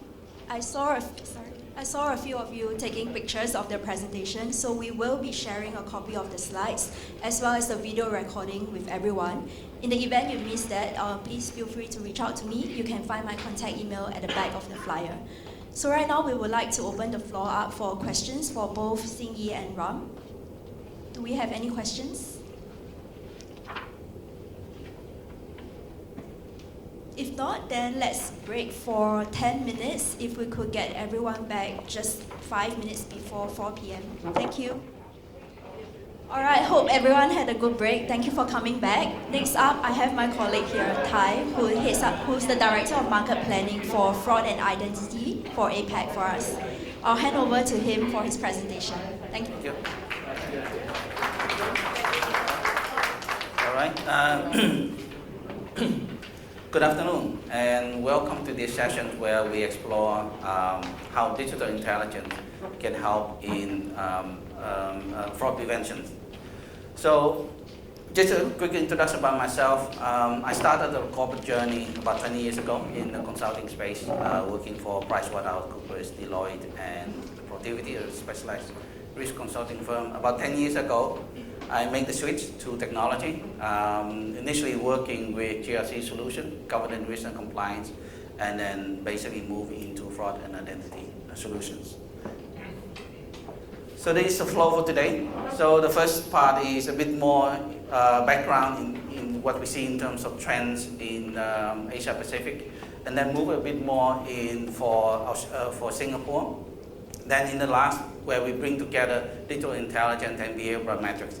So one of the development that we have seen lately and in the last few years is scams, social engineering scams. And this is how we actually help businesses actually using behavioral analysis to enhance their fraud detection strategy. All right, so to kick things off, this is a typical journey of a digital identity on a day-to-day basis. So as you move, as a user move along the customer journey, whether they check the email, whether they buy something online, they leave a certain data fragments, what we call digital fragments behind. So at some point in time, there is a decision, right? So the user is making a purchase, for example, in this case, setting up a new account. So using contextual data that we have gathered around this digital identity, we can actually assess the risk of these particular events and transactions. Let's assume that around the same time, we see that this digital identity appear in Spain, making a credit card purchase. So using the same set of contextual data, we realize that it is a high-risk event. Why? Because in this simplified example is that, of course, there's a distance anomaly. Within a short time frame, you can't travel from Singapore to Spain, for example. And of course, the digital identity is now attached to different devices, different IP address, different geolocations. That's where we see that these are higher risk transactions. So when we actually bring all these data elements together, we can actually create a network diagram of a digital identity.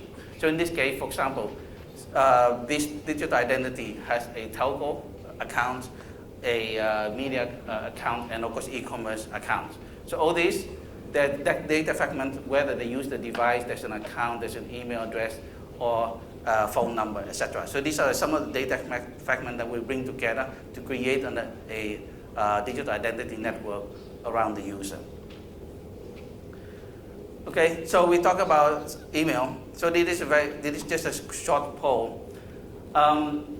Most of you probably have used email or your personal emails. So just just by raise of hand, who has the personal email? This is your, let's say, your main email that you use for, let's say, online purchases, etc., for less than 3 years.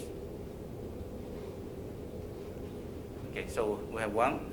Between 3 and 10 years, your personal emails. Okay, and more than 10 years using. Wow.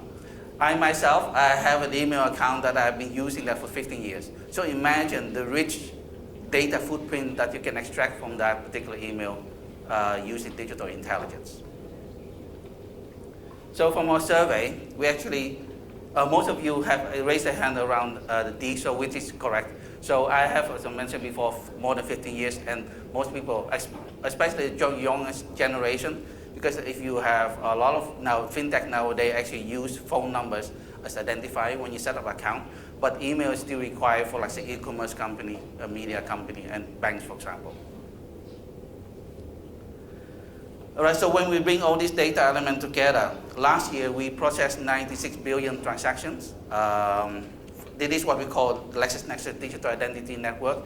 Within that network, we risk assess about 2 billion phone numbers, 9 billion devices. It could be your desktop, it could be your mobile, or it could be your tablet. 2,500 digital identity, 3.5 billion email address, and over 2 billion IP addresses. So how we actually break it down to this distribution. So if we look at overall pictures, it's 96 billion. So when we break down across the customer journey, this is how it looks like in terms of distribution. The bulk of the transaction happens around login, which is 54 billion transactions. Payment is the second category, 11 billion transactions, so your credit card payment, for example. But we also see about 1 billion transactions around new account setup, and about 200 million password resets. So what we do see in terms of trend is 1 in 11 account creations are actually fraud attacks. When we say fraud attacks, these are high-risk events that have been flagged in our digital identity network as a high potentially fraudulent transactions. Also, we also see in terms of password reset is there's an increase of 231% year-on-year in terms of password risk. So if you have not set up your multi-factor authentication in your account, please do so, because a lot of cyber criminals actually use password reset as one of the key way to actually to gain access to your account. And 38% increase in bot attacks on the payment side. So when we talk about fraud, many companies look at fraud from a direct perspective, right? So a consumer report a disputed charge on a credit card, or you have not received a good that you have ordered from an e-commerce platform. So these are the direct losses. That is very quantifiable. But the other part is what we call indirect costs that are not factored into the total cost fraud. So this could be if there's a cluster of similar fraud cases, company may initiate internal or external investigation. External in terms of engage a consulting firm, audit firm, or legal firm to actually review some of the cases. Of course, there will be recovery and legal charges involved. Unfortunately, most of the fraudsters are overseas or hide behind proxies, so you don't know where to actually claim your losses. And of course, for some of the regulatory scrutiny, especially for banks, for example, they may have been added additional risk capital charges, or they receive a direct fine from regulators or authorities. And of course, reputational loss is difficult to actually quantify. So based on the survey that we have conducted last year, so for every single dollar, for every unit direct loss, we estimate that the actual true cost of fraud is 4 times that unit. So every dollar that you actually, let's say a credit card being disputed, disputed, that dollar is multiplied by 4 times when you actually add up all the indirect costs. So Singapore is about there on the average, based on the survey that we have conducted. Financial services is higher, has a high multiplier. Then that is not surprising because they are one of the most heavily regulated industry. So their regulatory costs are very high. E-commerce and retail are slightly lower than the average.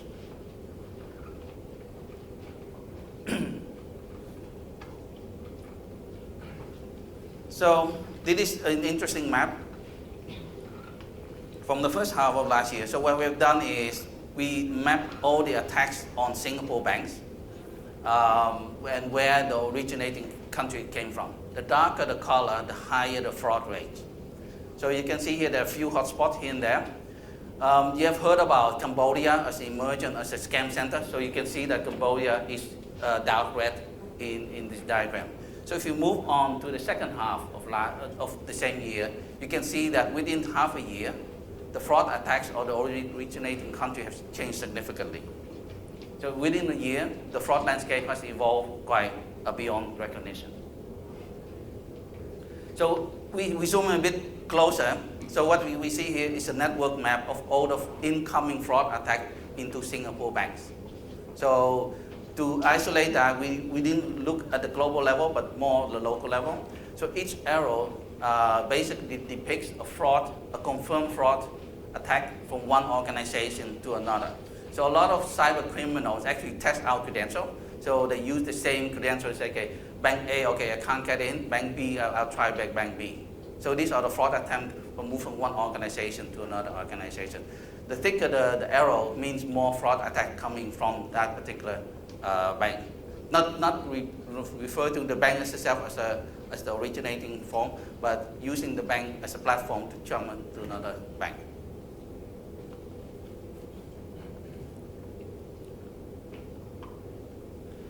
So when you read a lot of news on the media, most of the public attention that you heard is around what we call third-party fraud, credit card, account takeover, phishing, etc. So in terms of actual reported numbers, and this is actual official numbers from Singapore Police or what we know as Scam Alert Center in Singapore, phishing is top one, and that it has always been the case, right? But when we actually move and look at more in terms of financial impact to the victims, investment scam is actually has high impact to the victims.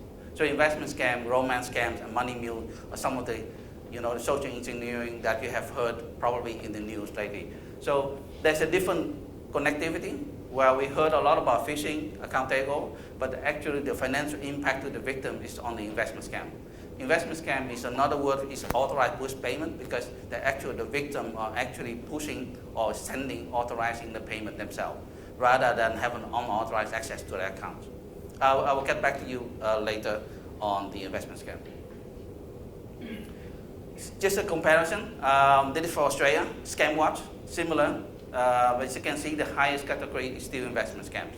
So if you plot it back to in terms of reported numbers, the phishing side is much higher, but the actual, in terms of financial impact, is still very much investment scam. So if you look at for some around the region, Hong Kong also published quite detailed scams, losses and scam statistics. So investment scam is also one of the highest category in Hong Kong as well. So in the next few minutes, I just spend a bit of time just to revisit some of the common fraud and scam scenario. So the most basic one is what we call third-party fraud. Basically, the victim is unaware that their account has been accessed by bad actors.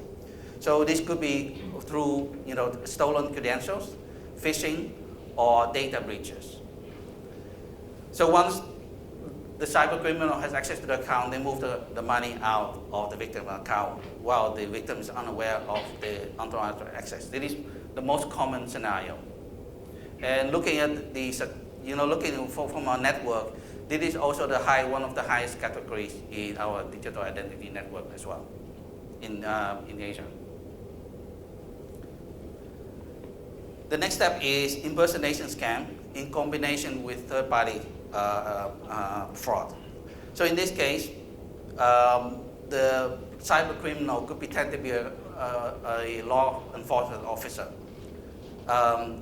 coercing the victim into sharing their personal detail that can be used to set up, let's say, a fake account, for example, or impersonating a bank officer, claiming that your account has been locked and providing your credentials and OTP to unlock your account.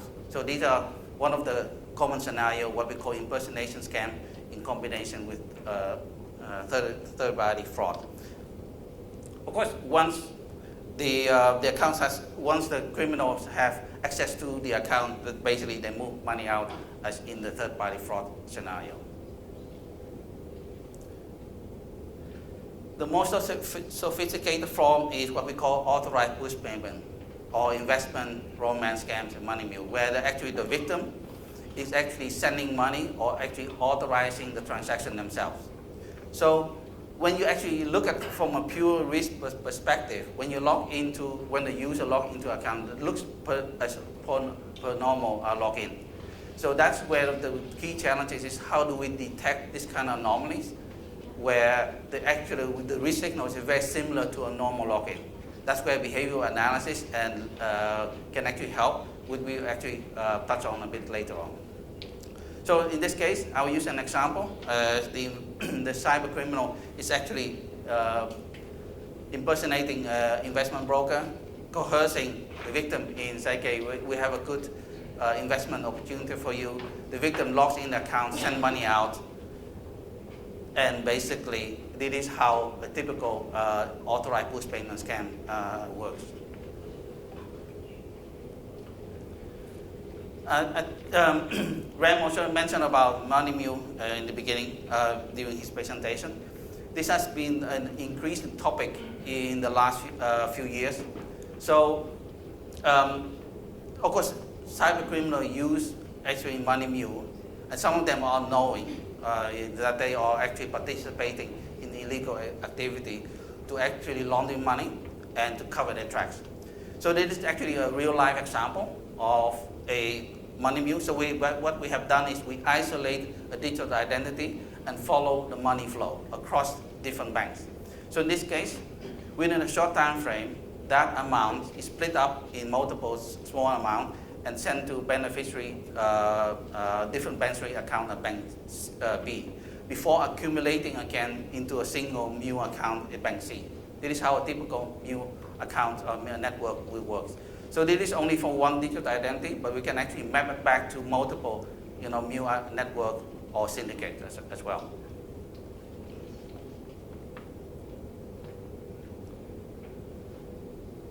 So this is, in summary, social engineering scams has increased in terms of complexity. What we have seen is that businesses are looking beyond device intelligence. So device intelligence will help you to a certain extent actually detect some of the common fraud cases.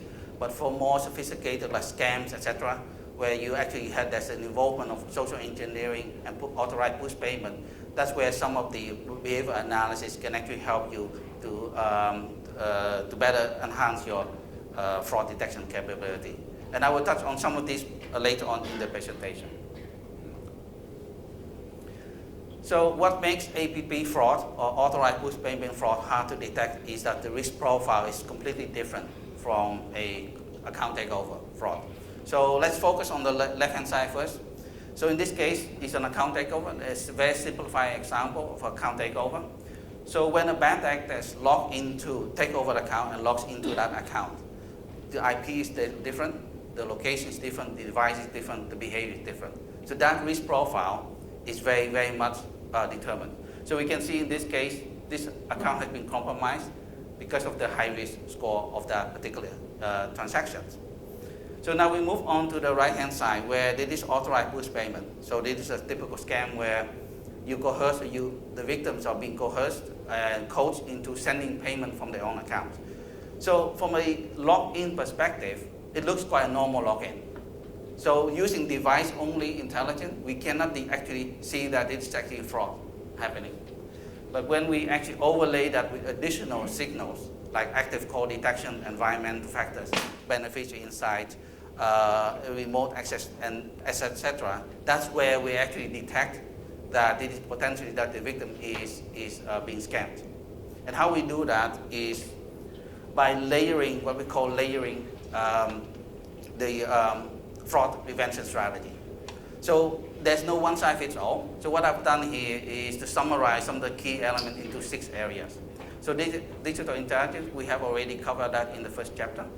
So transaction monitoring, for example, if this particular user has been logging in at the end of the month, pay the bills, so we know the behavior.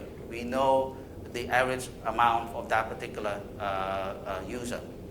But then suddenly we see a spike in terms of more logins, a higher transaction amount, or sending money to different unknown locations and unknown recipients. So that's a risk indicator, for example, in terms of transaction monitoring. Beneficial insight is, in addition to just looking at the sender or the user, we actually extend that capability and build a risk profile around the beneficiary or the recipient. So we actually detect not just the risk from a sender, but from a recipient perspective as well. So imagine, let's say a user has received multiple transactions into their account. So this could be an indicator of a typical MU activities, as we have seen in the previous example. Or the user is splitting the larger amount to smaller amount to hide the red flags. This could be a laundering money activity, for example. These are some of the indicators we can use to actually combine that with beneficiary data. Environmental factor is whether the user is using the device in a normal environment, for example, where at home, IP address, whether it's a laptop, whether it's a mobile, for certain transactions. So, and it is a fun fact, we have a client that actually use a geo locations and altitude meter on your mobile to pinpoint where the attacks are coming from in their country. The reason why is that they want to isolate certain scam centers where they put a higher risk when the IP, when the geolocation and the altitude is certain level.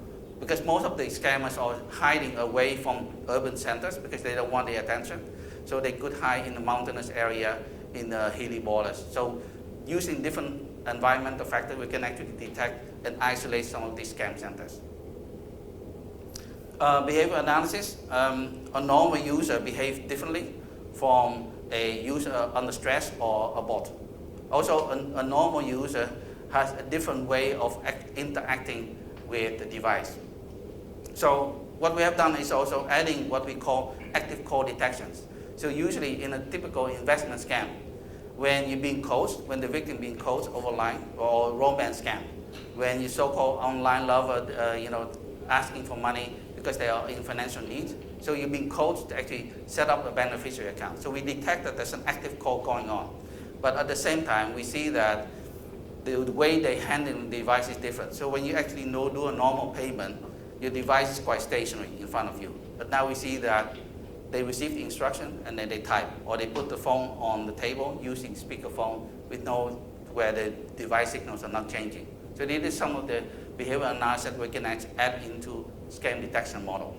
And of course, last is when we actually all the signal together into the scam detection model. So the key takeaway is that one signal may not give conclusive results, but by combining different risk signals, we can better build a better scam detection model. Okay, conscious of time, I will go through a bit quickly. So this is actually a natural reading from a device. So what we have done is we map in a typical scenario when the user is do a normal payment, right? So we actually use this as a benchmark of what we call normal payment. In the case of, let's say, scam payment, we can see that the device reading is more erratic. So this is one of the signals already, one of the indicators that this potentially, of course, combining with the other risk signal as well, that the potentially that the victim is being scammed.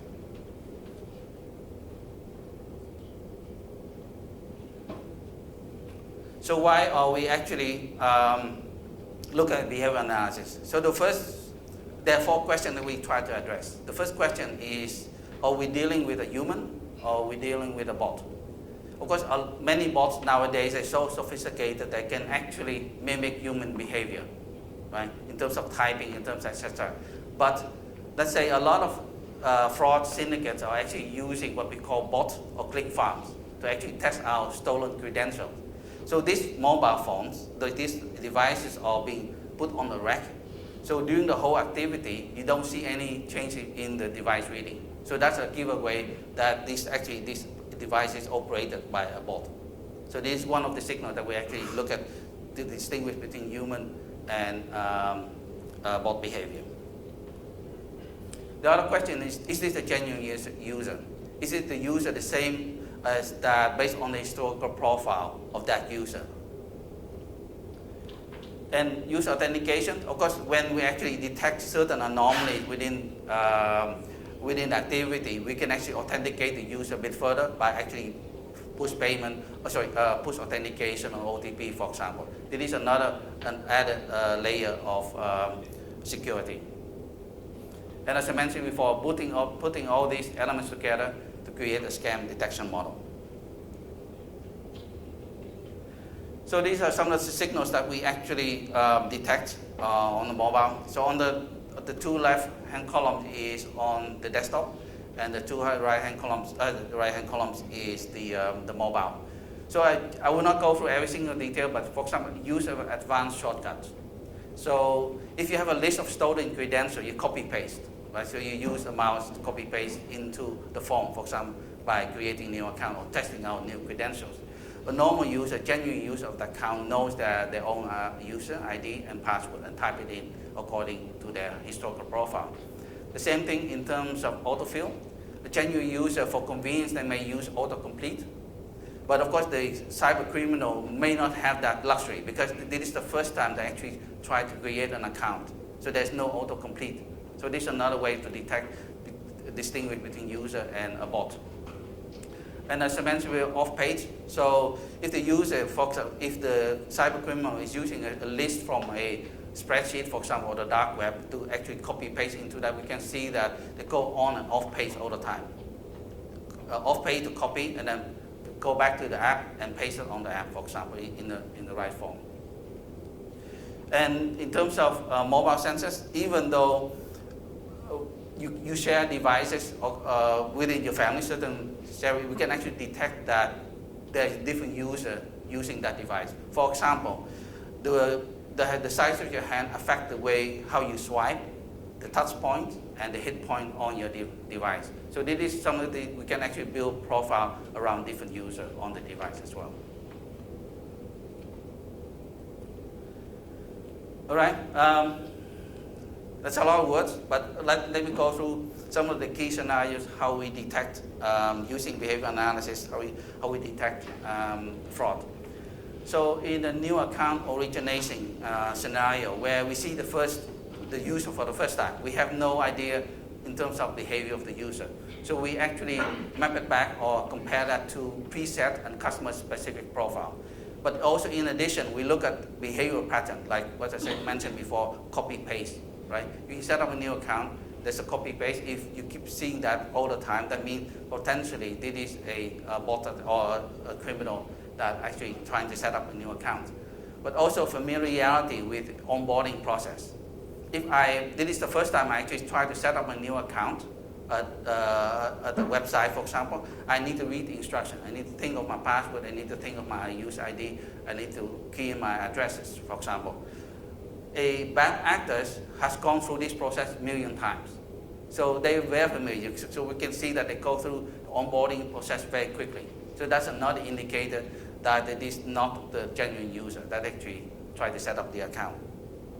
And of course, when we see multiple accounts, multiple digital identity connecting to the same device, that's another indicator that potentially this is a fraudulent device. So account takeover is one of the key scenarios. In the case of, let's say, help desk, what we call help desk scan, where someone is trying to pretend to be the help desk and get your credentials while you're online. So we can actually detect the access port operating at that point in time during that assessment process. And of course, the environment factor around that device is different, right? So if account has been taken over, your IP address is changing, your geolocation address has changed, and all your data attribute around that account has changed because it's now used by a different person. So we already touched on social engineering scams, so I'll move on to the next, is race-based authentication. So most users will go through a similar experience. Unless we detect certain anomalies in their behavior, we can actually, as I mentioned before, actually send on push authenticate to say, okay, are you sure you want to transfer this amount? Are you sure you want to set up this beneficiary account, for example? And bots and automation attacks, as I mentioned before, bots can behave very differently. For example, in terms of rhythm, in terms of how fast they type. Usually they don't make mistake. A normal user probably make mistake a few times, especially when they set up a new account. So this is my last slide, and I'm right on time. So bringing all the elements together. So we have seen the physical side is very familiar, like your address, your identity card, etc. But when we actually add all the elements together on the digital footprint and behavior analysis, this is where we actually create what we call 360-degree view of a customer. Of course, everyone will have different accounts. This is where we bring together all the elements to actually help in the fight against fraud. Thank you.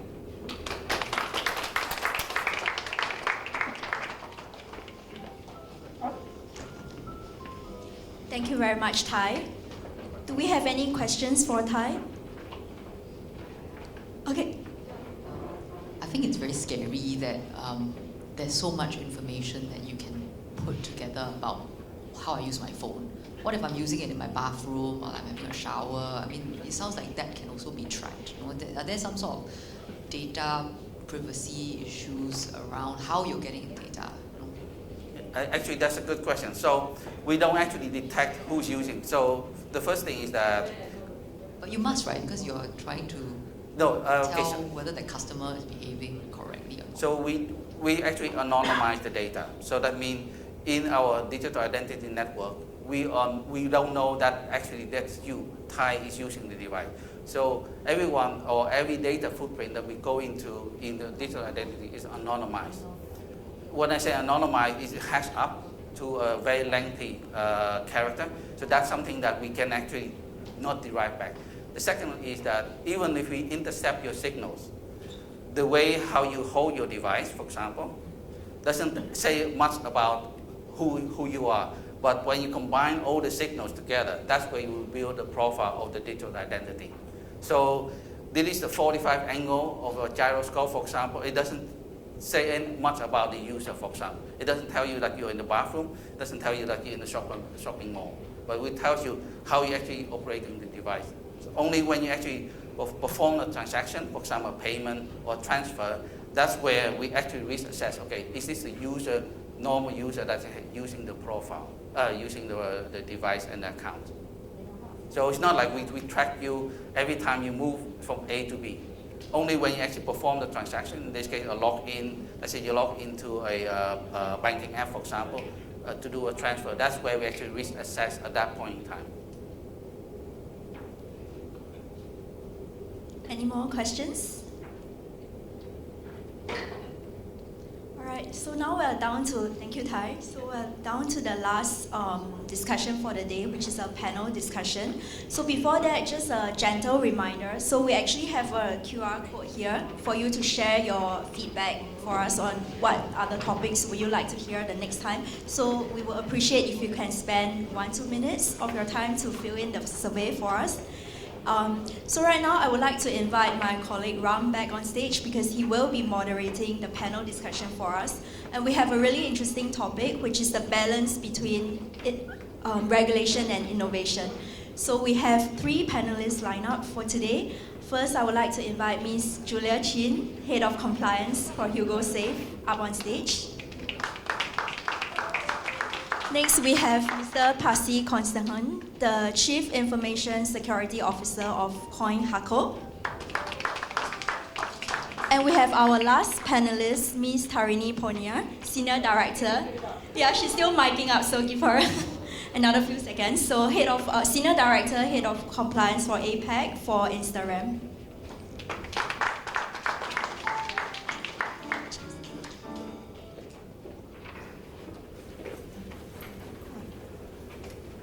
Welcome.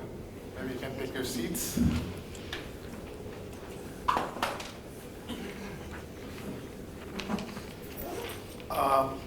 Thank you for attending this panel and more importantly attending our event. I'd like to start off with a little bit of introductions.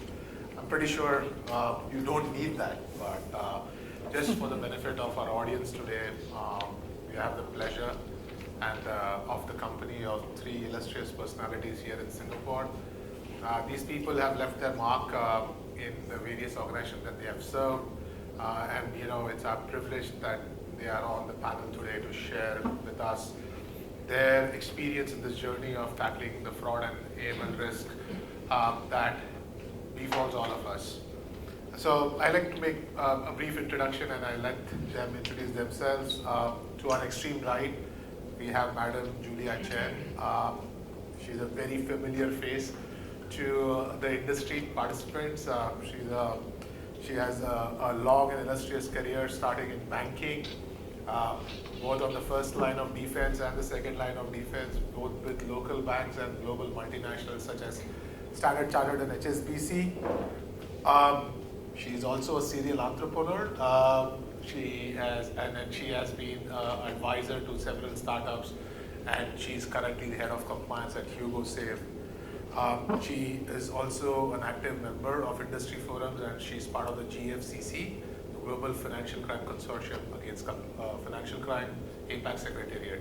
So thank you, madam, for Thank you. being with Thank us you for today. having me. Next to her is a very familiar face, as in for people who are on LinkedIn, he's pretty active, speaking about his passion, which is cybersecurity and cybercrime. Originally from Europe, but having spent a considerable amount of time here in Singapore, I think he can call himself a local. But thank you, Pasi, for taking out time. And Pasi is the CISO for CoinHako, which is a homegrown crypto exchange, but boasts one of the best security mechanisms, and we know why. But Pasi will be sharing his views. Welcome, Pasi. Thank you. Last but not the least, we have Ms. Panaya Tarini. She has, like Julia, established credentials in the banking industry, started with Barcap, then moved on to several startups. This is her second one. So she was previously the Chief Compliance Officer at Aspire, where we first met her, but now she is in a new role with InstaRem, and we wish her the best, and thank you so much for taking your time. She is a CFA ACAM, so she's certified to tell us more about what happens behind the scenes with the best practices around. And thank you so much for taking out time, Tarini. Thank you very much. All right, so with the introductions done, I'll get to the order of business today. Ladies and gentlemen, the topic today is how do we strike a balance between regulation and innovation? And in fact, if you refer to my presentation, I spoke about the importance of customer and customer experience, right? As in, compliance officers always want to do the right thing, which need not sound as the right thing to the business colleagues, and more importantly to the customers themselves, like, oh, I just gave this information last week, why do you ask it again? And things like that. So, and that's where technology can leverage us. And yes, there are concerns, but like Ty mentioned, there's so much data that we can harvest with our customer interactions that, it's something that we are all astounded. But then again, there's a thin line between data privacy, costs, how this data is used, all of that. So today, I think we're going to speak about how do we really strike a balance between the regulatory environment that we have plus innovation. And I would like to start off with Pasi, because obviously cybersecurity is a realm that we all understand less of. We always been on the forefront of in the compliance space, trying to look at cybersecurity as, is it an IT thing or is it a fraud thing? So we really don't understand. So the first question to you, Pasi, is how, from your view, has the convergence on fraud and AML come about over the last few years, especially during the pandemic, and mostly in the context of financial institutions? What do you think are the key drivers behind this convergence on fraud and AML? Well, from my perspective, it looks like it's a process of misuse that starts from typically from some sort of process failure to control failure in FI's processes. And let's take a cyber attack, for example. In a crypto context, it would probably mean that somebody is misusing somebody else's account to sign transactions and then have the assets under his control and then that's when we kind of measure that fraud is happening. This is when we can see it becomes visible. So when did the thing actually begin? I think it's got its roots earlier in the process in time, and then it progresses all the way to the laundering phase when we can see it in maybe blockchain and then track it with the blockchain analysis tools. And from there on, it goes to some sort of maybe a mixer or other money laundering mechanism. And then finally, after that, it may be transferred into fiat currency through a financial institution. So where did it start? My perspective is that we are all professionals under security, under compliance, and without a very steady and transparent cooperation, it's kind of difficult to track it in different stages of the attack. So what did pandemic do? Everybody was driven back to home, and we saw expansion of all kinds of automatic tools to do the KYC, AML kind of activities within the FIs. And I think attackers were following or maybe leading the chase as well, trying to use the same tools against us. So cat and mouse again. True. Tom and Jerry. An evil sort of way.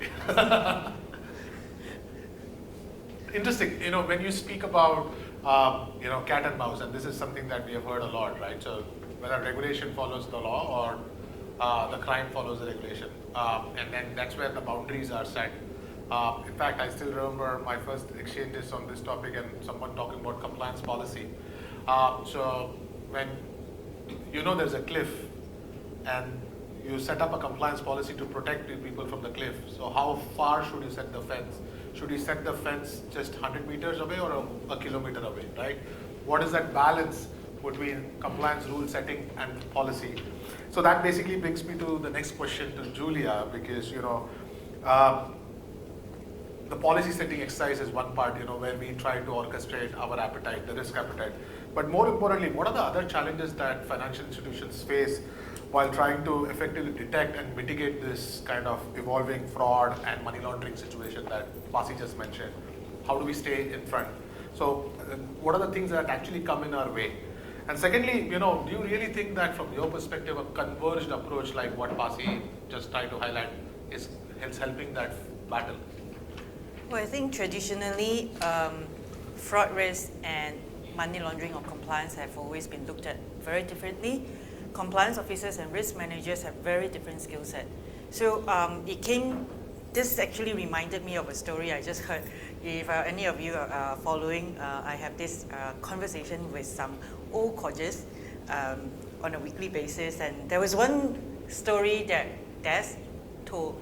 He said that now he walks into a flower shop, he feels like a drug addict or a drug trafficker. What happened was, this is the flower shop owner. The flower shop actually operated 20 hours a day. So during the day, it's a flower shop. At night, the son actually uses it and uses the credit card machine as well for selling drugs. So now, when a fraud risk manager looks at the typologies or the transactions, you say, hey, there's nothing wrong. The person is selling flowers. But if you are working together, fraud and money laundering working together, you'll probably be able to see a trend and say, does it make sense? A flower shop actually operates 20 hours a day. So this is where I think there's still a lot of room for growth in terms of getting fraud as well as money laundering or compliance people to work together. Having said that, even when we are working together, the tools are not working together. You are still having two different sets of tools. So I think, yes, convergence is inevitable. There's going to be still a long way to go for us to mindfully work together, recognizing the differences in skill sets, differences in tools. Thank you so much, Julia. I think it's a very nice story that you just said. I said, when we look at KYC, whether we just look at statement of wealth, somebody has mentioned that during the interlude, or actual transactions, right? And this basically leads us to the question that whether the risk mitigation is to be done at the start of the onboard or during the life cycle of a client with you on the journey. And that basically brings us to the next question about the lack of tools for that matter, and how that tools prevent basically both these teams even if they want to collaborate with each other. And that's my third question for the evening today. So Tarini, this is for you. Knowing that technology plays such an important role in facilitating this kind of conversations, and we spoke about what is the importance of data analytics. The regulator, you saw the masses guidance using data analytics. So what is the role that technology data analytics really play in facilitating this convergence as we are speaking about it? And what do you think are some of the innovative solutions that you've seen in your stints in this fintech sector? Yeah, as Julia just mentioned, fraud and money laundering are such different beasts. Fraud is all about trying to stop that instant loss of funds because that's going to hit your bottom line. So that means business gets involved as well. Money laundering is, most of a post-event activity. It's very well regulated, a lot of great procedures around it, but it gets a different type of focus around it, right? But yet they work in a shared ecosystem. A criminal will leverage, a financial institution to steal identities, access data, and then launder funds. So invariably, fraud will lead to money laundering. Yet, as we've just heard from Julia, they're always kept in silos, right? They're kept as two different teams, both are very operationally heavy. They're not allowed to talk to each other, or they don't have the time to talk to each other. And so how do you solve for something like that? Because then everything becomes very reactive as opposed to being proactive. And as technology is changing, financial payment industry is changing. Even the regulators are, getting on board with this, and they are sort of looking at compliance more holistically and, encouraging everyone to say, okay, look at fraud and money laundering and cybersecurity as one. Don't look at them in silos. And that's interesting, and this is where technology comes in, because technology then really helps us to look at things holistically, bringing the two together. I mean, as we just saw from Ty's presentation, that's the kind of data we need to put fraud and money laundering together. So okay, let's connect the dots. Let money laundering prevention not be reactive. How do we make it more proactive? How do we catch the trends earlier and not just file an STR later on once it's happened? Let's catch it earlier. Let's try to prevent it from happening again and look at those technologies, the technology points together. So I think AI is playing a big role. It's going to play a much bigger role as criminals are always one step ahead. And as much as we try and say, okay, we're doing a great job as, compliance officers and we know all the rules and regulations, criminals know it way better than us, right? So, and technology that way is bridging the gap, it's making that catching up to them a lot faster. So for sure, AI is there to help us evolve faster, quicker, and close that gap and bring fraud and money laundering together. Oh, very well said, and thank you. That's so very interesting. Your perspective and how you brought in AI and the fact that criminals are going to be staying one step ahead, and in fact, that belies the fact that getting licensing is so difficult in today's environment, right? Regulators are worried about the systemic risk as you pose when you're giving a new entrant a license. So regulatory compliance becomes very important, and I shouldn't say that, there are several ex-regulators in the room, but regulators are still catching up on the changes in the industry or the challenges that they face. It's during only inspection or that they learn about these things and then they come up with rules. So in fact, if criminals are one step ahead, banks are catching up, regulators are two steps behind. So that brings a very interesting situation in the life of a compliance officer about regulatory compliance, how important it becomes. You two ladies are actually sitting in the hot seat, guiding your organizations meet that regulatory expectations. So my question to you, and Julia, this is a question to all the panelists, is basically because I want to have the audience to have the benefit of your experience on how to manage regulatory compliance in this dynamic way, in this dynamic world, and more importantly, where do you think the challenges lie in meeting that? So you can start from your side, Julia. I think the challenge here is that I'm going to challenge all the compliance officers in this room about the checkbox exercise. I always talk about throwing away the checklist. I think it's time for us to also look at having a forum like this where we continue to exchange ideas, exchange knowledge, learning from Ty, from Ram, listening to some of the vendors. I think you guys have quite a lot of good intel out in the market, and to keep a very open mind about how we solve these issues, because I think as far as the tools go, we need to continue to tweak the system to be able to calibrate, to be able to identify new typologies. And Kai talked about the scam, and the scammers, they are entrepreneurs as well. They use AI, they use ChatGPT. While we have banking as a service platform, they have scam as a service platform. So if you guys are interested to also read about the human trafficking scam trading, that was published, the paper that was published joint between Noble and Mekong Club, you get the chance to read get a lot of insights about how these compounds work. And so the challenge really is to be able to keep up to speed with our knowledge in this area, and you have very good systems. We can all have very good systems, but it's just having to continue to calibrate to make sure that our systems are fit for the purpose. Thank you so much. Hasi, your other take on regulatory compliance, especially on getting that license? Yeah, that's right. CoinHacker received the MPI license, maybe a major payment institution license last year, May, I think. Okay, so I have some personal thoughts on these matters.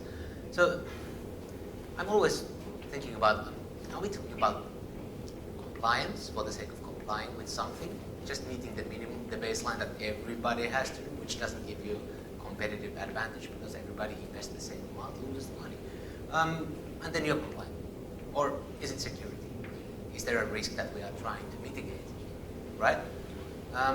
Optimally, you would do reasonable amount of both, right? And maybe they would be overlapping so that you wouldn't do extra much. Unfortunately, that's not the case always. The way I see it, even in security, not just compliance, we do a lot of paper that doesn't really change anything from the point of view of the attacker. I repeat, anything. So I see the need, of course, to tell about our compliance, what we do, how we reduce the risks, the actual attacker risks, money laundering, whatever that may be. That requires some paperwork, of course, always does. But let's not go over the board with that. We should be striving to make everything in security compliance so automated that only in exceptional cases where there's actual detected risk on any kind of factors, be it some sort of a machine learning or AI, then a human is needed, intervention is needed. So this is how it works nowadays in security. You rarely see even a fraction of a percentage of the entries that flow through the monitoring systems. Same should apply across the board almost everywhere these days. Automation is the thing, AI and machine learning are the thing to watch for, and market is a flush with different kinds of solutions for this purpose. So I think for the profession, this means that we're looking at that knowledge change as well.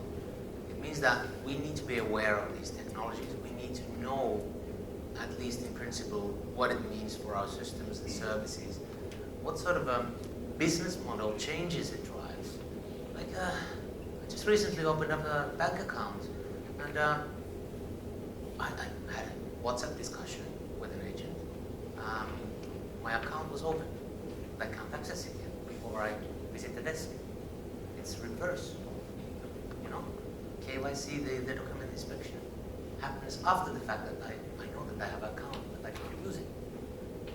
So I moved. This shows some ingenuity. Reversing the KYC process around, easier for customers, right? So I think as a security professional, too many of us in this side of the table are the no guys. I block. It should be like that. We should have a solution that says yes, but risk is here. Stop this one. Inspect. And then go forward. So again, paper doesn't really change that process. The machine should, but the paper should set the parameters for the machines, how we configure them. It's also serial entrepreneur. Guilty as charged. Very interesting. Yeah, I really like the analogy that you said. Reverse the KYC process, invert the pyramid, and then start looking at putting the customer first. And that basically is a very interesting way of looking at compliance and risk. Thank you, Pasi. So Tarini, from your perspective, regulatory compliance, how has it been, especially from a FM and Pramal side perspective? Yeah, no, I mean, exactly what, what's just been said here in terms of, regulatory compliance. Compliance has always been seen as a checklist, as you said, right? It's all about the letter of the law, as long as you tick it through, you're done, you're fine. But what we have to go is we have to go beyond. Instead of just reading the letter of the law, you have to try and understand what are we trying to achieve from this. And the regulators are doing a great thing by giving us a framework. And the regulators are not prescribing certain things to be done in a certain way, right? Which is giving us that guidelines. Okay, guys, this is what we want you to do. This is what we want to achieve. Now find a way to achieve it. And which I think a lot of people don't, use that framework. Because they're okay, this is what it says, and I'm going to use, the most conservative approach. Which is why, compliance and, risk, we always seen as the naysayers. Whereas I'm trying to sort of, go pivot to the other side. We want to be enablers, right? Let's look at regulatory compliance from a different lens. Okay, this is the essence of the law. This is what it's trying to achieve. Now with technology and all the new tools that are coming out, how do we use that to make compliance smoother, more customer friendly? I know a lot of compliance people don't usually say that, but that is part of the business, as enabling the business.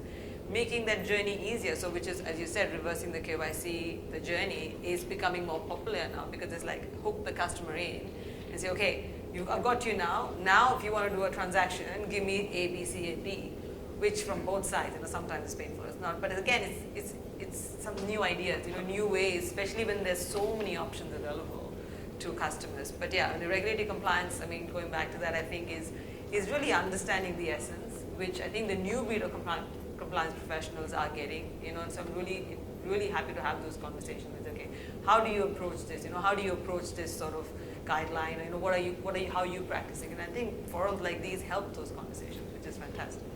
Interesting that you mentioned about the challenges in moving out from that mindset. Yeah. And my next question is actually going to go towards that, which is basically trying to address this the different orientation of the functions, right? I think the unifying factor that I took away from that beautiful answer is that we are all programmed to work through, in a financial institution, through a checklist, either in the compliance space or in the fraud or even in this IT security space. In that brings the second one, which is discipline and rigor as far as implementing those checklists are concerned, or the processes are concerned, and doing a quality assurance to see whether it all comes in. But then the fundamental question comes to on how do you manage the function, right? So you guys are all leaders. So I want to understand fundamentally from your perspective as a fintech and a regtech professional, how do you really go about managing a AML and a fraud function within a fintech organization? And then, how do you really then balance up that between the importance of the people? And Pasi just mentioned about that, about how much do you trust on a human and how much do you trust technology? So where is that right balance between man management, technology management, and the program as a whole? I think from my perspective, the key is, that continuous feedback loop, which we never had previously. Like, from a compliance perspective, policies were set, procedures were set, and that's it. You don't look at it until you really have to review it again. And that's not working now. That will not work now. We have to talk continuously to the business side, to the different functions that we have, fraud and risk, and okay, how is this working? We've put this policy in place. Is it working? What's the hit rate? What's the false positives? Okay, let's tweak this a little bit and let's work this in a different way. And it's that continuous conversation, the continuous feedback loop from the market, from the business, from the other compliance and risk functions that will really make it work. Because you can't sit there and say, okay, I've got this in place and now I can sit and relax for the next 6-8 months. That's not going to work for sure. So yes, I think for me the key is just having those continuous dialogues. So just to top this question, so typically you would have governance forums such as the compliance committee or the fraud risk committee. So are you seeing any sort of changes in the governance forum and how these are being run? Yeah, so I mean, we still have those. They're done more frequently now, so as opposed to being done, once every 6 months or once a year. These are being done, sometimes quarterly or more ad hoc if needed. Feedback from the business is coming more often. Because we are asking it from a compliance perspective. We're like, okay, this is a new regulation that's come out. This is how we're approaching it. Tell me how it works from that end. We're putting it in the back end. So those things are happening a lot faster in ad hoc forums and as well as organized discussions. Excellent. And yeah, moving the conversation to Pasi, do you feel that CISOs are now getting that seat on the table that hitherto was kept more on the technology side of the game, and you are now facing more into the regulatory or the actual governance of the organization? Well, these days CISOs have a seat in quite a few tables, I think. We are even asked to sometimes visit the board. Maybe the board is interested in this, and maybe the regulation actually says that they should hear about it and receive some training at that level. It really depends on the type of business, of course. Let's say you're in crypto, of course, CISO plays a big role in a lot of different kinds of compliance and risk decisions, be it from compliance with TRM or different kinds of notices from MAS. So yeah, you got to be there. Your team is going to play a crucial role in preparation and compliance activities. I can't say the same would be applicable in a flower shop. Maybe it matters so much. CISO doesn't make any sense. But if you're running a larger enterprise these days, anything stock exchange listed, I would say that most have some sort of a CISO kind of role over there, cybersecurity manager or similar. And yeah, risk decisions definitely depend on cybersecurity angles as well. If I can tell from our perspective, we do use automated solutions to run our risk registers, our regulatory compliance with MAS, TRM, and other regulations, and international standards.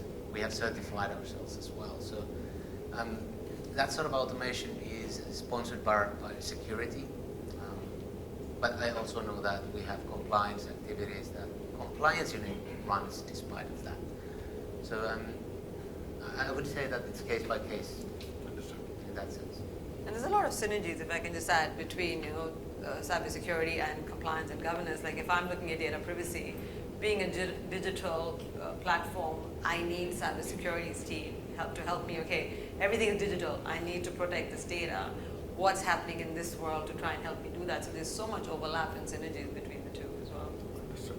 So Julia, how do you actually bring this all together in front of the board of directors who necessarily need not understand all of it, or to your investors as a whole? So how did you manage that in your life?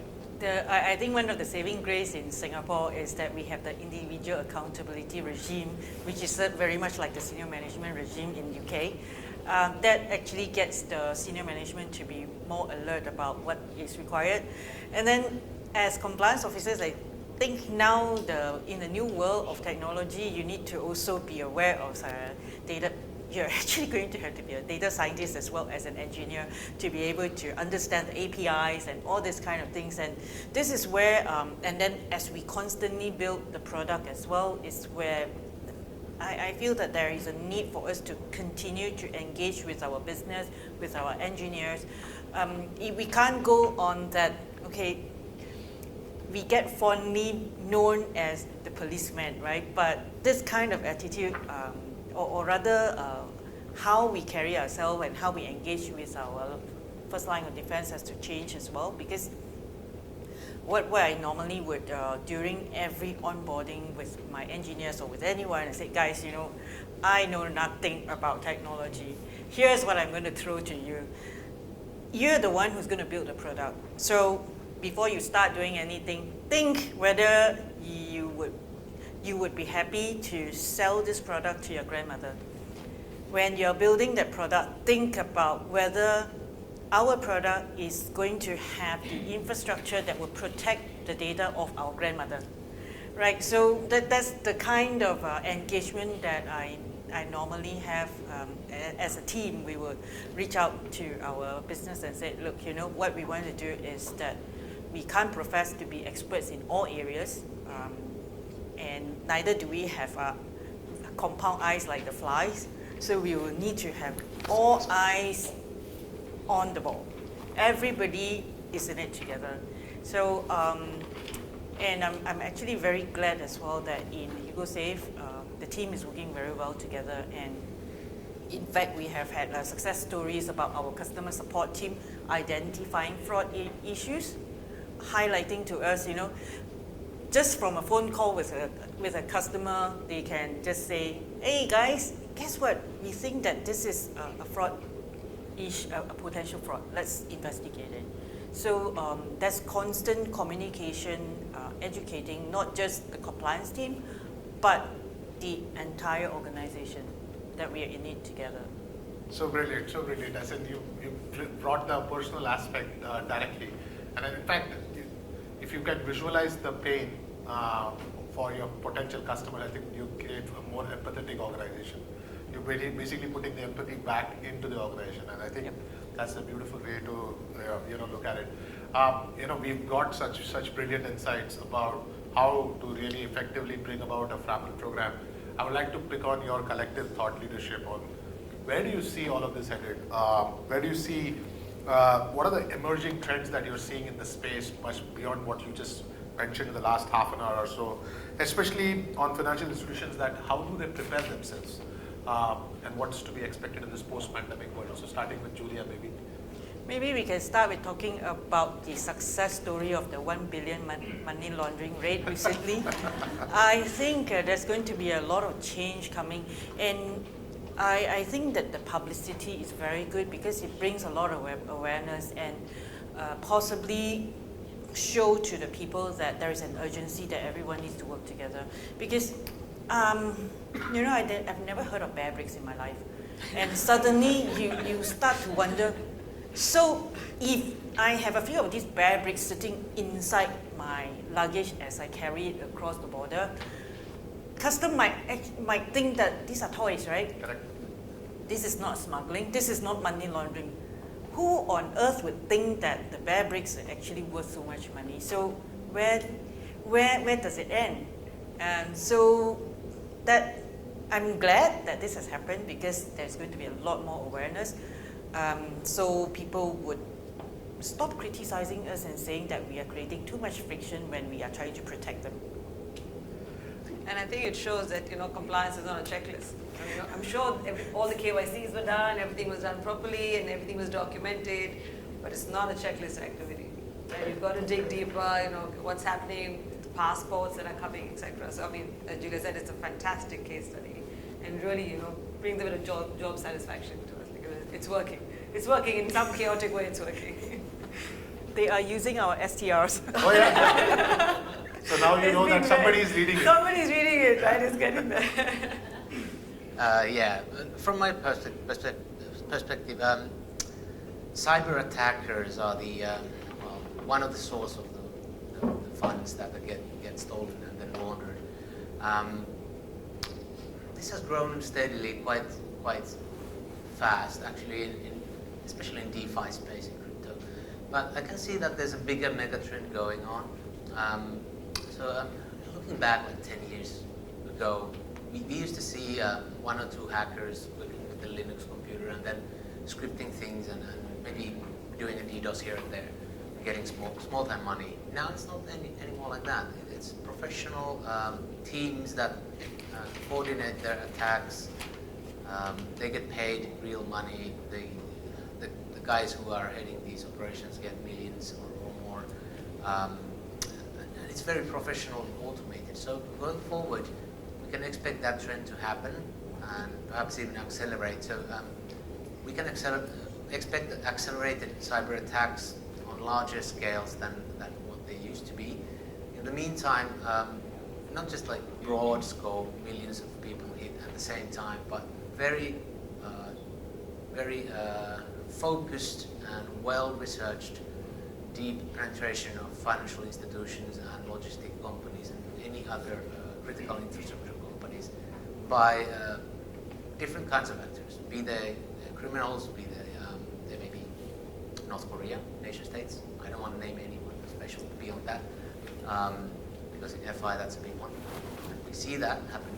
So professionalism, automation, use of new technologies are the things that are going to happen. So we have to raise the bar, because what we see now is that the guys are first they're contacting your CEO, then they're DDoSing your company, next time they're spearphishing you and trying to leverage all of these different ways, and then they try even more focused attacks on certain key persons through malicious job ads with zero-day malware and trying to get access to your crown jewels.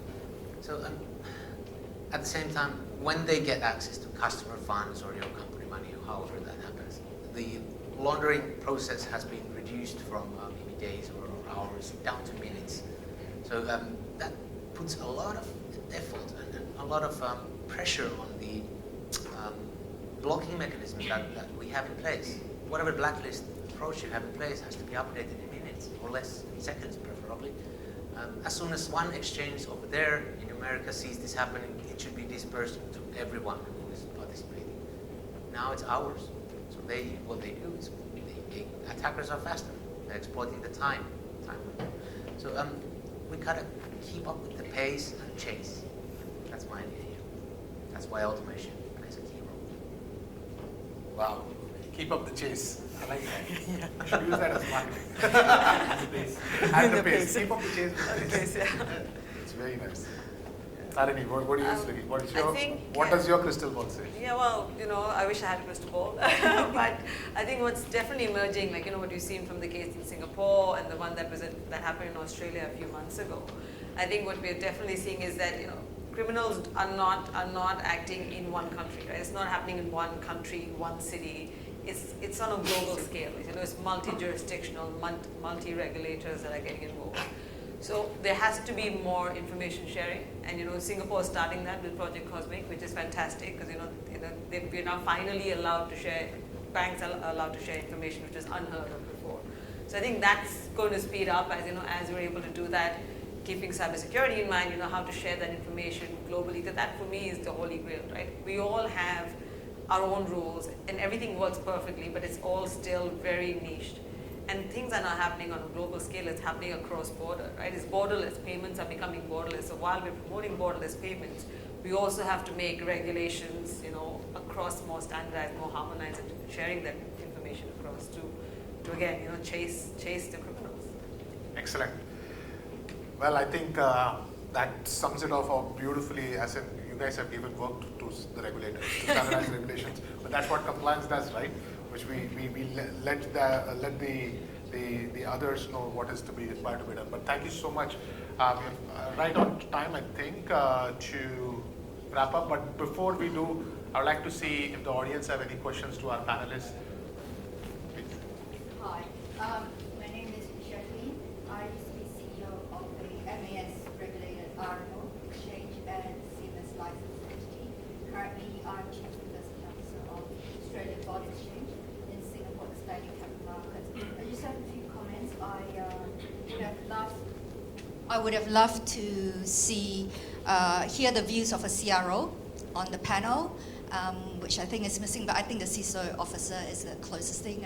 And Julia, great for your organization, but I think you should embrace being the police of the organization. I think sometimes, just food for thought, we might be asking too much of compliance officers. Compliance officers are there to ensure compliance, and the characteristic traits of a compliance officer is somebody who is unbending, unwielding to coercion, right? So you have to stand up to all the pressure. So I've recently been a little bit disappointed by compliance officers who could bend to the will of certain power players. So I would encourage you to continue to be police officers, but definitely a much stronger feedback loop and involvement of cross-functional stakeholders, if I can call it that.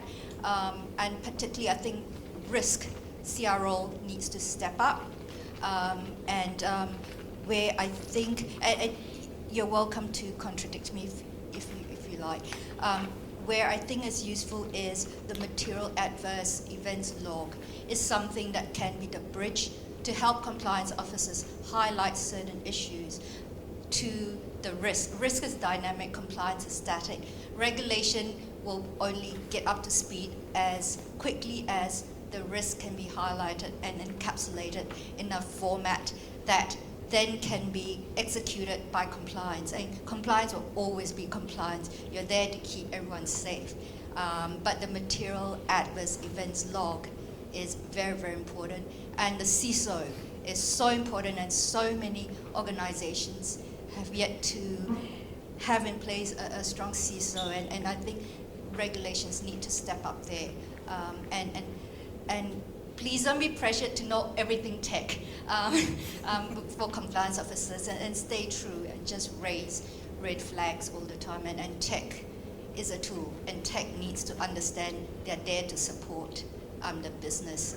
But so my question is, I guess, do you agree? Would that help you in your function as compliance officers in different organizations for a stronger role for being played by the risk officer in concert with you and the CISO?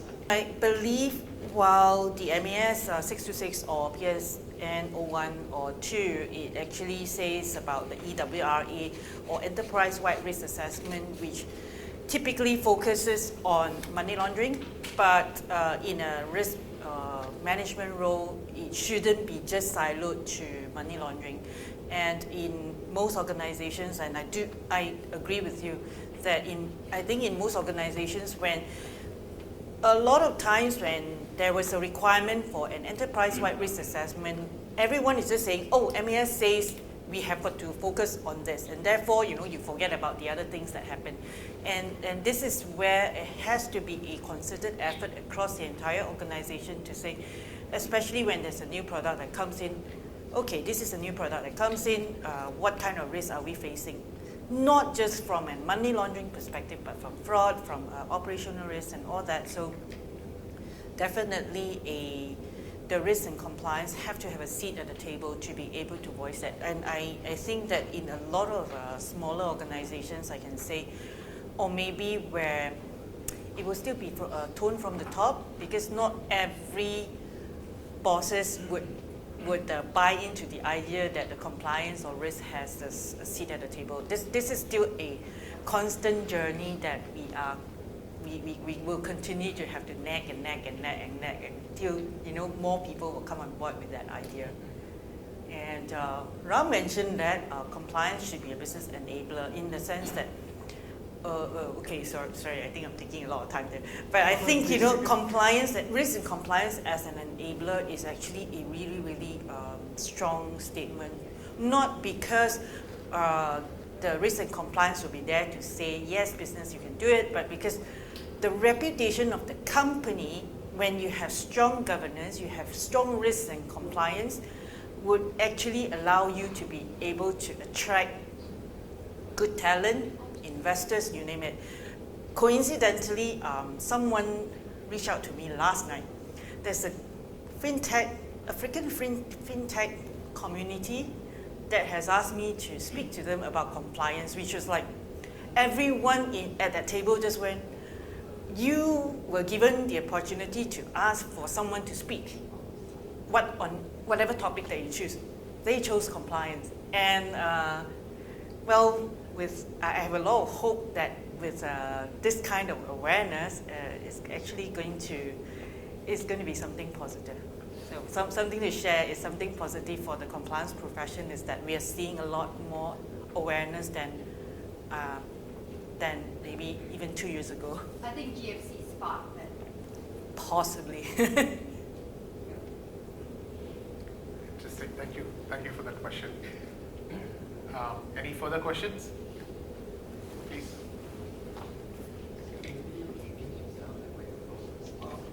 Yeah. Hey, my name is Robson. I'm head of compliance for APAC for Remili. So I think my question is, for fintechs, I think maybe less so for Remili because we are listed on Nasdaq. But innovation is always the number one thing, right? Because we are always competing with traditional banks, which has vast amount of resources, and then we have to take care of, be aware of the investors' money and so on and so forth. I won't go into that. So I think my question is, for customer centricity, we're doing a lot from the innovation perspective. Like when a customer tries to onboard to our platform, we track how long are they on the KYC page, how long they get to onboard. That might be used for fin crime. Basically what I'm saying is we have all this data, and currently we are using it for business, for revenue, but not really for compliance. And I think that there was a slide whereby you're saying that you can use many different, like how long vertically and the mobile phone and stuff like that, right? I think that's very useful. And so I think my question is, how do you spread this awareness within your company, right? Because many of the company, I mean, at least in my company, customer centricity is the number one thing. So everything is, hey, compliance team, can we maybe not take residential address verification, for example? Can we have any innovative methods, which I think you guys have on the GPS location thing, which I thought was pretty cool. So the second question then would be, if I promote this GPS thing to MAS or maybe in Japan, for example, how would you do it? Are they acceptable to it? Like, I mean, then again, different countries, regulators have different expectations. Japan are just crazy conservative about everything. If you compare to New Zealand, they're damn chill. So that's my second question. How do you relate this to the regulators? As you mentioned, the regulators are always 2 steps behind, maybe 3, right?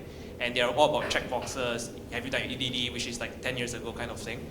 So that's my 2 questions. I mean, I can have a go first. So, I mean, when you talk about innovation, as you rightly said, when people think about innovation, the first they think about is, business side and the product side. What is not seen very clearly, I suppose, because it's so behind the scenes, is the innovation that's happening in compliance side, right? Because all the businesses are customer centric, we want to make sure the journey is great, but not lacking in compliance, right? We don't want to lose compliance just because we're a fintech or a digital payments company, or things need to be done faster. We don't want to lose. So there's a lot of innovation happening on the compliance side. You're seeing a lot from the technology side, which is all back end. And from promoting it to the regulators, yes, the regulators are slightly slower, but as you can see, they're always trying to solve on larger scales. But as you see in Singapore, remote onboarding, right? I mean, that was not happening just a few years ago. Now remote onboarding is allowed. There's special papers, thought papers on how to do it. There's advancement on what the paper that came out first, and it's happening now slowly, even in countries like India. There's the different infrastructure that is coming out. So there is innovation that's happening, and I think there's a lot of lobbying that's going around on the compliance, new tools, technology that's being used. So totally agree with you that we need innovation on the compliance side, and we need to keep growing that as well. May I add to that? Yeah. From security perspective, we quite often talk to different internal parties in company, and let's say product owners. And when is it the right time to have security involved? Some companies take it at the end of new features, new products being launched. Can you test this? And then we're like, oh, right. Did you run something? Did you develop something? Luckily not with us, but sometimes I see this happening. So the best time, of course, is when things are being designed. And, what's the role of compliance or security at that point? Of course, you're kind of sparring, throwing ideas on the table. You may not know the best solution, but you can go out and you can check what are others doing, what is the industry doing, play a game of threads with the developers, and if it seems that some companies or most of them are doing something, maybe you should too. That's a reasonable assumption. There's probably a threat. You can find the threat. And then you may actually come up with new kinds of innovative solutions. Maybe you want to fingerprint the device. If you have authorized devices done transparently when you register, and you need to authorize any new device, how does the attacker overcome that? Not very easily, because that's deeply ingrained in the device itself. So things like that may arise from the process itself. And some of them have been already incorporated in the local legislation or requirements by MAS, for example, for mobile apps and so on. So we can expect that we can see those regulations being updated from time to time. They will not contain the latest and greatest. It's going to be more like meet the minimum of mobile FI apps. But if you want some extra, maybe more freedom of use for the users, you may need to come up with those extra controls to compensate the risk. So that's my key takeaway. As early as possible in the development process, it will influence the outcome and the customer experience at the end of the process. Maybe just to add in with me is that different countries' regulations will be different, including in Singapore, and we are quite thankful that MAS is very open to all the discussion and the dialogue, and we are thankful also we have SFA. I'm buttering up SFA because we're here. So it is generally having this kind of community, exchanging ideas, and some jurisdictions or some countries will have more difficult situation when it comes to documentation as well. And then this is where having that community, exchanging ideas, having the public-private partnership discussions, a small entity on our own will not be able to do it, but collectively, this is something that we can actually bring across to the regulators in a more productive, more structured way. So I think this is only where there needs to be this continuous conversation across the industry, across the sector, cross boundary, because now fraud and scam is global. It's no longer restricted to a specific country, right? So this is where we have got to continue to have the dialogue. Very well said. Actually, the irony of all of this is that as the world is now drawn into a multipolar world, a bipolar or tripolar world, and you have seen conflicts and trade wars, actually technology is making this whole borders meaningless.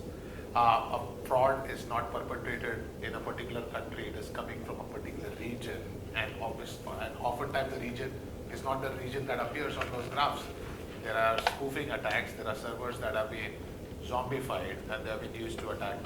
And that actually brings us to a very innovative or rather a very peculiar situation where is the jurisdiction start and stop? And especially when you start looking at how data resides in which part of the world, and that has been a constant challenge. But that's a very interesting way for us to look at it, Julia. Thank you. Mindful of time, but any last question, please?